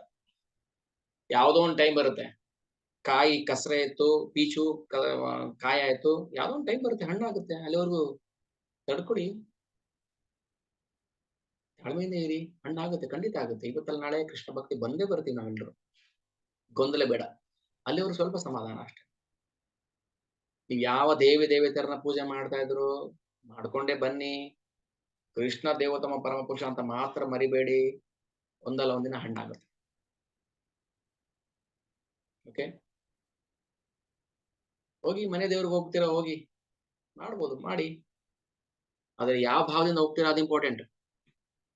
ಚೈತನ್ಯ ಮಹಾಪ್ರಭುಗಳು ದಕ್ಷಿಣ ಭಾರತ ಪ್ರವಾಸಕ್ಕೆ ಬಂದಾಗ ಇಲ್ಲಿರೋ ದೇವಿ ದೇವಸ್ಥಾನಕ್ಕೆ ಹೋಗಿದ್ರು, ಶಿವನ್ ದೇವಸ್ಥಾನಕ್ಕೆ ಹೋಗಿದ್ರು, ಅಲ್ಲಿ ಪ್ರಸಾದವನ್ನು ತಗೊಂಡ್ರು. ಆದರೆ ಅವರನ್ನ ದೇವರು ಅಂತ ನೋಡ್ಲಿಲ್ಲ, ಅವರು ದೇವರ ಭಕ್ತರು ಅಂತ ಹೋದ್ರು. ಸೊ ಭಾವ ಮುಖ್ಯ. ನೀವು ಗಣಪತಿ ದೇವಸ್ಥಾನಕ್ಕೆ ಹೋಗ್ತೀರಾ, ಕಡುಬಿನ ಹಾರ ಹಾಕೊಡ್ತೀರಾ, ಕೊಡಿ. ಯಾರು ಕೊಟ್ರಿ? ಓಕೆ, ಈಗ ಆಂಜನೇಯ ದೇವಸ್ಥಾನಕ್ಕೆ ಹೋಗ್ತೀವಿ ಶನಿವಾರ ಹೋಗಿ, ಯಾರು ಬೇಡ ಅಂದ್ರು? ಆದ್ರೆ ಹೆಂಗ್ ಹೋಗ್ಬೇಕು? ನನ್ನ ದೇವೋತ್ತಮ ಪರಮ ಪುರುಷನ ಸೇವಕರು, ಭಕ್ತರು ಅಂತ ಹೋಗ್ಬೇಕು. ಶಿವನ ದೇವಸ್ಥಾನಕ್ಕೆ ಹೋಗ್ತೀರಾ, ಈಶಾ ಫೌಂಡೇಶನ್ಗೆ ಹೋಗ್ತೀರಾ, ಹೋಗಿ. ಅಲ್ಲಿ ಅವ್ರು ಹೇಳೋದನ್ನ ಮಾತ್ರ ದಯವಿಟ್ಟು ಓಕೆ ಹೋಗ್ತೀರಾ, ಹೋಗಿ. ಓ ಶಿವ ರುದ್ರ ವೈಷ್ಣವಾನಾಂ ಯಥಾ ಶಂಭೋ ರುದ್ರಾಣಾಂ ಶಂಕರಾಶ್ಚಾಸ್ಮಿ. ರುದ್ರರಲ್ಲಿ ನಾನು ಶಂಕರನಾಗಿದ್ದೇನೆ, ರುದ್ರರಲ್ಲಿ ಶಂಕರನಾಗಿದ್ದೇನೆ. ಬಿಡಿ, ಕೃಷ್ಣ ಹೇಳೋದು. ಎಷ್ಟು ಜನ ರುದ್ರರು ಹೇಳಿದ್ದಾರೆ? ಏಕಾದಶ ರುದ್ರರು ಇದ್ದಾರೆ. 11 ಜನ ರುದ್ರಲ್ಲಿ ಶಿವ ಒಬ್ಬ, ಶಂಕರ. ರುದ್ರಾಣಾಂ ಶಂಕರಾಶ್ಚಾಸ್ಮಿ. ಓದಿ ಗೀತೆ, ಗೊತ್ತಾಗುತ್ತೆ. ಕೃಷ್ಣ ಫಸ್ಟ್ ನಾವು ಚೆನ್ನಾಗಿ ಗೀತೆ ಓದಿ ಅರ್ಥ ಮಾಡ್ಕೋಬೇಕು. ಕೃಷ್ಣ ದೇವತಮ ಪರಮ ಪುರುಷ ಅಂತ ಗೊತ್ತಾಗುತ್ತೆ. ಅವಾಗ ಸುಮ್ಮನೆ ಇಷ್ಟೇ ಮಾಡ್ಬೇಕಾಗಿರೋದು ನಮ್ಮ ಮೊದಲನೇ ಕೆಲಸ. ಇಷ್ಟು ಮಾಡಿದ್ರೆ ಮಿಕ್ಕಿದ ಅವ್ನು ಮಾಡ್ಕೊಂಡು ಹೋಗ್ತಾನೆ. ಸಂಪೂರ್ಣ ಜ್ಞಾನ ಬರುತ್ತೆ, ಸಂಪೂರ್ಣ ವೈರಾಗ್ಯ ಬರುತ್ತೆ. ವೈರಾಗ್ಯ ಅಂದ್ರೆ ಮತ್ತೆ ಎಲ್ಲ ಹೋಗ್ತೀವಿ, ಕಂಪ್ಲೀಟ್ ಡಿವೋಷನ್ ಬರ್ತೀವಿ. ಆಮೇಲೆ ನಾವು ಭಕ್ತಿ ಶುರು ಮಾಡೋದು. ಇವಾಗ ಭಕ್ತಿ ಮಾಡ್ತಾ ಇಲ್ಲ ನಾವು, ಈಗಿನ್ನೂ ಸುಮ್ಮನೆ ಏನೋ ಮಾಡ್ತಾ ಇದೀವಿ ಅಷ್ಟೇ. ಸೊ ರಿಯಲ್ ಭಕ್ತಿ ಶುರು ಆಗೋದು ಯಾವಾಗ? ನಾವು ಭಗವಂತನಿಗೆ ನಮ್ಮನ್ನು ನಾವು ಒಪ್ಪಿಸ್ಕೊಂಡ್ಮೇಲೆ, ಅಲ್ವಾ? ಸೊ ಏನೇ ಪ್ರಶ್ನೆಗಳಿದ್ರು ಅದನ್ನ ಚರ್ಚೆ ಮಾಡಿ ಬಗೆಹರಿಸ್ಕೊಳ್ಳಿ. ಏನೋ ಹೇಳ್ಬಿಟ್ರಲ್ಲ ಅಂತ ತಲೆಯಲ್ಲಿ ಕೂರ್ಸ್ಕೋಬಾರ್ದು. ಅಯ್ಯೋ ನಮ್ ಶಿವನ್ ಪೂಜೆ ಮಾಡ್ತಾ ಇದೀವಿ, ಮಾಡೋದ್ ಬೇಡ ಅಂತಾರೆ. ಅಯ್ಯೋ ನಾನು ಆ ಪೂಜೆ ಮಾಡ್ತಾ ಬೇಡ ಅಂತಾರೆ ಅಂತ ಹೇಳ್ತಾರೆ. ಆದ್ರೆ ನಿಮಗೆ ಕನ್ವಿನ್ಸ್ ಆಗೋವರೆಗೂ ನೀವು ಪ್ರಶ್ನೆ ಕೇಳಿ. ನನಗೆ ಉತ್ತರ ಸರಿ ಸ್ಯಾಟಿಸ್ಫೈ ಆಗಿಲ್ಲ, ನನಗೆ ಉತ್ತರ ಸರಿ ಆಗಿಲ್ಲ, ನನಗೆ ಇದು ಬೇಕು ಕೇಳಿ. ಯಾವಾಗ ನಮ್ಗೆ 100% ಕನ್ವಿನ್ಸಿಂಗ್ ಮೋಡಲ್ ಬರ್ತೀವಿ, ಕನ್ವಿನ್ಸ್ ಆಗ್ತೀವಿ, ಅವಾಗ ಮಾತ್ರ ನಾವು ಕೃಷ್ಣ ಭಕ್ತಿ ಬರ್ತೀವಿ, ಅಂದ್ರೆ ಬರಲ್ಲ.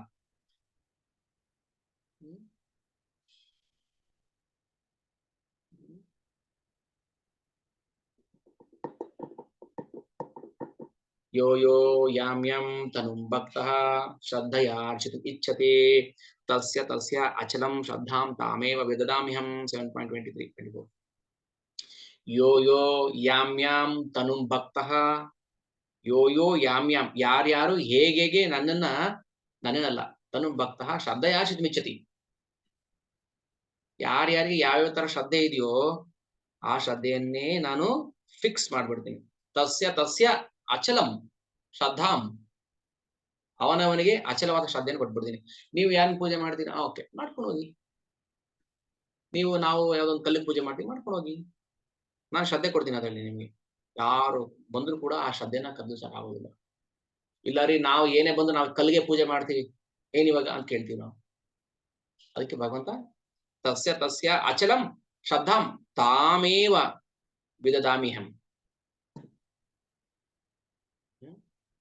ತಾಮೇವ ವಿದದಾಮಿಹಂ, ಅಹಂ ಅವನಿಗೆ, ತಾಮೇವ ಅವನಿಗೆ ಅದೇ ಶ್ರದ್ಧೆನ ಕೊಡ್ತೀನಿ ನಾನು. ವಿದದಾಮಿ, ದದಾಮಿ ಅಲ್ಲ, ಒಂದೊಂದು ಪದ ಹೇಳ್ತಾರೆ ಕೃಷ್ಣ ಗೀತೆಯಲ್ಲಿ. ದದಾಮಿ ಅಂದ್ರೆ ಕೊಡ್ತೀನಿ ಅಂತ, ಕೃಷ್ಣ ದದಾಮಿ ಹೇಳ್ತಾರ, ವಿದದಾಮಿ. ವಿದದಾಮಿ ಅಂದ್ರೆ ಗೊತ್ತಾ, ವಿಶಿಷ್ಟವಾಗಿ ಕೊಟ್ಬಿಡ್ತೀನಿ, ಪರ್ಮನೆಂಟ್ ಆಗಿ ಕೊಟ್ಬಿಡ್ತೀನಿ ಅವನಿಗೆ. ಇನ್ ಯಾವ ಜನ್ಮಕ್ಕೂ ಅವನು ಆ ಕಲ್ಲನ್ನು ಬಿಟ್ಟು ಹೋಗೋದಿಲ್ಲ. ಇಲ್ಲ ರೀ, ಕೃಷ್ಣ ದೇವತಮ ಪರಮಪುರುಷ ಅಲ್ಲ, ನನಗೆ ಈ ಕಲ್ಲೇ ಪರಮ ಪುರುಷ, ನನಗೆ ಈ ಚಪ್ಪಲಿ ಅಂಗಡಿನೇ ಪರಮ ಪುರುಷ, ಮುಗಿದ ಕತೆ ಅವನು. ಯಾವ ಜನ್ಮಕ್ಕೂ ಕೂಡ ಅವನು ಕೃಷ್ಣ ಭಕ್ತಿ ಬರೋದಿಲ್ಲ. ಯಾಕೆ ನಾನು ಇಷ್ಟು ಸ್ಟ್ರಾಂಗ್ ಆಗಿ ಪ್ರೀಚಿಂಗ್ ಮಾಡ್ತೀನಿ ನನ್ಗೆ ಗೊತ್ತಿಲ್ಲ. ಎಷ್ಟು ಜನ ಬೈಕೋತಾರೆ ಏನು ಗೊತ್ತಿಲ್ಲ. ಇಷ್ಟು ಸ್ಟ್ರಾಂಗ್ ಆಗಿ ಯಾಕೆ ಪ್ರೀಚಿಂಗ್ ಮಾಡ್ಬೇಕು? ಆ ಕಲ್ಲಲ್ಲಿರೋ ಶ್ರದ್ಧೆನ ಹೊಡಿಬೇಕಲ್ಲ ಒಂದು. ಕೃಷ್ಣ ದೇವತಮ ಪರಮ ಪುರುಷ, ಸುಣ್ಣದ ಕಲ್ಲಾದ್ರೆ ಸುಮ್ಮನೆ ಹೊಡೆದೋಗ್ಬಿಡುತ್ತೆ. ಇದು ಗ್ರಾನೈಟ್ ಹೊಡೆದಾಗ್ತಲ್ಲ ನಮಗೆ. ಅದಕ್ಕೆ ನಾವು ಡೈನಮಿಟ್ ಇಟ್ಬಿಟ್ಟು ಅದನ್ನ ಹೊಡಿಬೇಕು. ಯಾಕಂದ್ರೆ ಎಲ್ಲಿವರೆಗೂ ನಮ್ಮ ಶ್ರದ್ಧೆ ಶೇಕ್ ಆಗೋದಿಲ್ಲ ಅಲ್ಲಿವರೆಗೂ ನಾವು ಇಲ್ಲ, ನನ್ಗೆ ಕಲ್ಲೇ ದೇವತಮ ಪರಮ ಪುರುಷ, ನಮ್ಗೆ ನನ್ನ ಈ ತಾಯಿನೇ ಮಹಾ ತಾಯಿ, ಇಂದಿನ ತಾಯಿ ಅಲಂಕಾರ, ಇಂದಿನ ಮಾಡ್ತೀವಿ ನಾವೆಲ್ಲ, ಮಾಡ್ತಾ ಇದ್ದೀವಿ. ಅದಕ್ಕೋಸ್ಕರ ಅದರಿಂದ ಆಚೆ ಬರ್ಬೇಕು ನಾವು. 7ನೇ ಚಾಪ್ಟರ್ ಅಲ್ಲಿ 20 ಇಂದ 25, 26 ವರೆಗೂ ಆ ಶ್ಲೋಕಗಳನ್ನ ಓದಿ. ತಾಮೇವ ವಿದದಾಮಿ ಅಹಂ, ವಿದದಾಮಿ ಪರ್ಮನೆಂಟ್ ಆಗಿ ಕೊಟ್ಬಿಡ್ತೀನಿ. ದದಾಮಿ ಅಂದ್ರೆ ಕೊಟ್ಟು ಕಿತ್ಕೊಬಿಡ್ಬೋದು. ದದಾಮಿ ಕೊಡ್ತೇನೆ, ಕೊಡುತ್ತೇನೆ. ವಿದದಾಮಿ ಕೊಟ್ಟೇ ಕೊಡುತ್ತೇನೆ. ಅವನಿಗೆ ಆ ನಂಬಿಕೆಯಲ್ಲಿ, ಆ ಶ್ರದ್ಧೆಯಲ್ಲಿ ಫಿಕ್ಸ್ ಮಾಡ್ಬಿಡ್ತೀವಿ ನಾವು.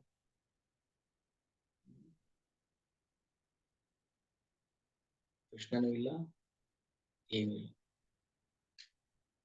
ನಾವು ಇನ್ನೂ ದೇವತೆಗಳ ಮೇಲೆ ಶ್ರದ್ಧೆ ಇಟ್ಟುಕೊಂಡು ನಾವು ಹರೇ ಕೃಷ್ಣ ಮಂತ್ರ ಹೇಳ್ತೀವಿ ಅಂದ್ರೆ ಏನರ್ಥ ಅದು? ಮೈ ಚ ಅನನ್ಯ ಯೋಗೇನ ಭಕ್ತಿರವ್ಯಭಿಚಾರಿಣಿ ಮಾಂ ಚಯೋ ಮಾಂ ಚಯೋ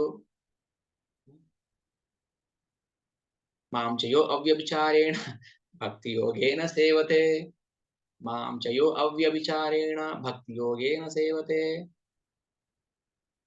ಗೊತ್ತಾ ಇರ್ಬೇಕು, ಅದು ರೆಕಾರ್ಡ್ ಒಳಗಡೆಯಿಂದ ಓಡ್ತಾ ಇರ್ಬೇಕು ಟೇಪ್ ರೆಕಾರ್ಡ್. ಮಾಂ ಚಯೋ ಅವ್ಯಭಿಚಾರೇಣ ಭಕ್ತಿ ಯೋಗೇನ ಸೇವತೆ ಸಗುಣಾನ್ ಸಮತೀತೆ ತಾನ್ ಬ್ರಹ್ಮಭೂಯಾಯ ಕಲ್ಪತೆ. ಯಾರು ಕೃಷ್ಣನನ್ನ ದೇವತಮ ಪರಮ ಪುರುಷ ಅಂತ ತಿಳಿದಿರ್ತಾರೆ ಅವನಿಗಾಗಲೇ ಮೋಕ್ಷ ಸಿಕ್ಬಿಟ್ಟಿದೆ. ತಲೆ ಕೆಡಿಸ್ಕೋಬೇಡಿ. You are passed first class 60% ತಗೊಂಡ್ಬಿಟ್ಟಿದ್ದಾರೆ. ಇನ್ನೊಂಚೂರು ಅಲ್ಲಿ ಇಲ್ಲಿ ಒಂಚೂರು ಓದ್ಬಿಟ್ರೆ 99, 100 ತಗೊಳ್ತೀರಿ ಅಷ್ಟೇ. ಪಾಸ್ಗೋಸ್ಕರ ಏನು ಕಷ್ಟಪಡೋದು ಬೇಕಿಲ್ಲ. ಕೃಷ್ಣ ದೇವತಮ ಪರಮ ಪುರುಷ ನಾನು ಒಪ್ಕೊಳ್ತೀನಿ, ಹಾ ಓಕೆ ಪಾಸ್. ಅಷ್ಟೇನಾ? ಅಷ್ಟು ಮಾಡಿದ್ರೆ ಪಾಸ್ ಆಗ್ತೀನಾ? ಪಾಸ್ ಆಗ್ತೀನ. ಅದಕ್ಕೆ ಕೃಷ್ಣ ಎಲ್ಲಿ ಹೇಳ್ತಾನೆ? ಕೃಷ್ಣ ಹೇಳ್ತಾನೆ ಗೀತೆಯಲ್ಲಿ ಸಗುಣಾನ್ ಸಮತೀತೆ ತಾನ್ ಬ್ರಹ್ಮಭೂಯಾಯ ಕಲ್ಪತೆ. ಯಾರು ಭಕ್ತಿಯಲ್ಲಿ ಟೈಮ್ ಆಯ್ತು, ಓಕೆ. ಅಂಶ ಕಲ್ಪತರು ವಿಶ್ವ ಕೃಪಾ ಸಿದ್ಧ ಪತಿತಾನಾಂ ಪಾವನೇಭ್ಯೋ ವೈಷ್ಣವೇಭ್ಯೋ ನಮಃ. ಓಕೆ, ಧನ್ಯವಾದಗಳು. ಇಷ್ಟೊತ್ತು ಚರ್ಚೆಯಲ್ಲಿ ಅಂದ್ರೆ ನನಗೆ ಪ್ರಶ್ನೆಗಳು ಬರಬೇಕು. ಅದಕ್ಕೆ ಪ್ರಶ್ನೆಗಳು ಹಾಕಿದ್ರೆ ಸರಿ, ಇಲ್ಲ ಒಬ್ಬನೇ ಮಾತಾಡ್ತಾ ಇರ್ತೀನಿ ಒಬ್ಬನೇ. ಪ್ರಶ್ನೆಗಳು ಇಂಟ್ರಾಕ್ಷನ್ ಸೆಷನ್ ಇರಬೇಕು. ದಯವಿಟ್ಟು ಎಲ್ಲರೂ ಪ್ರಶ್ನೆಗಳನ್ನ ಕೇಳಿ, ಅದು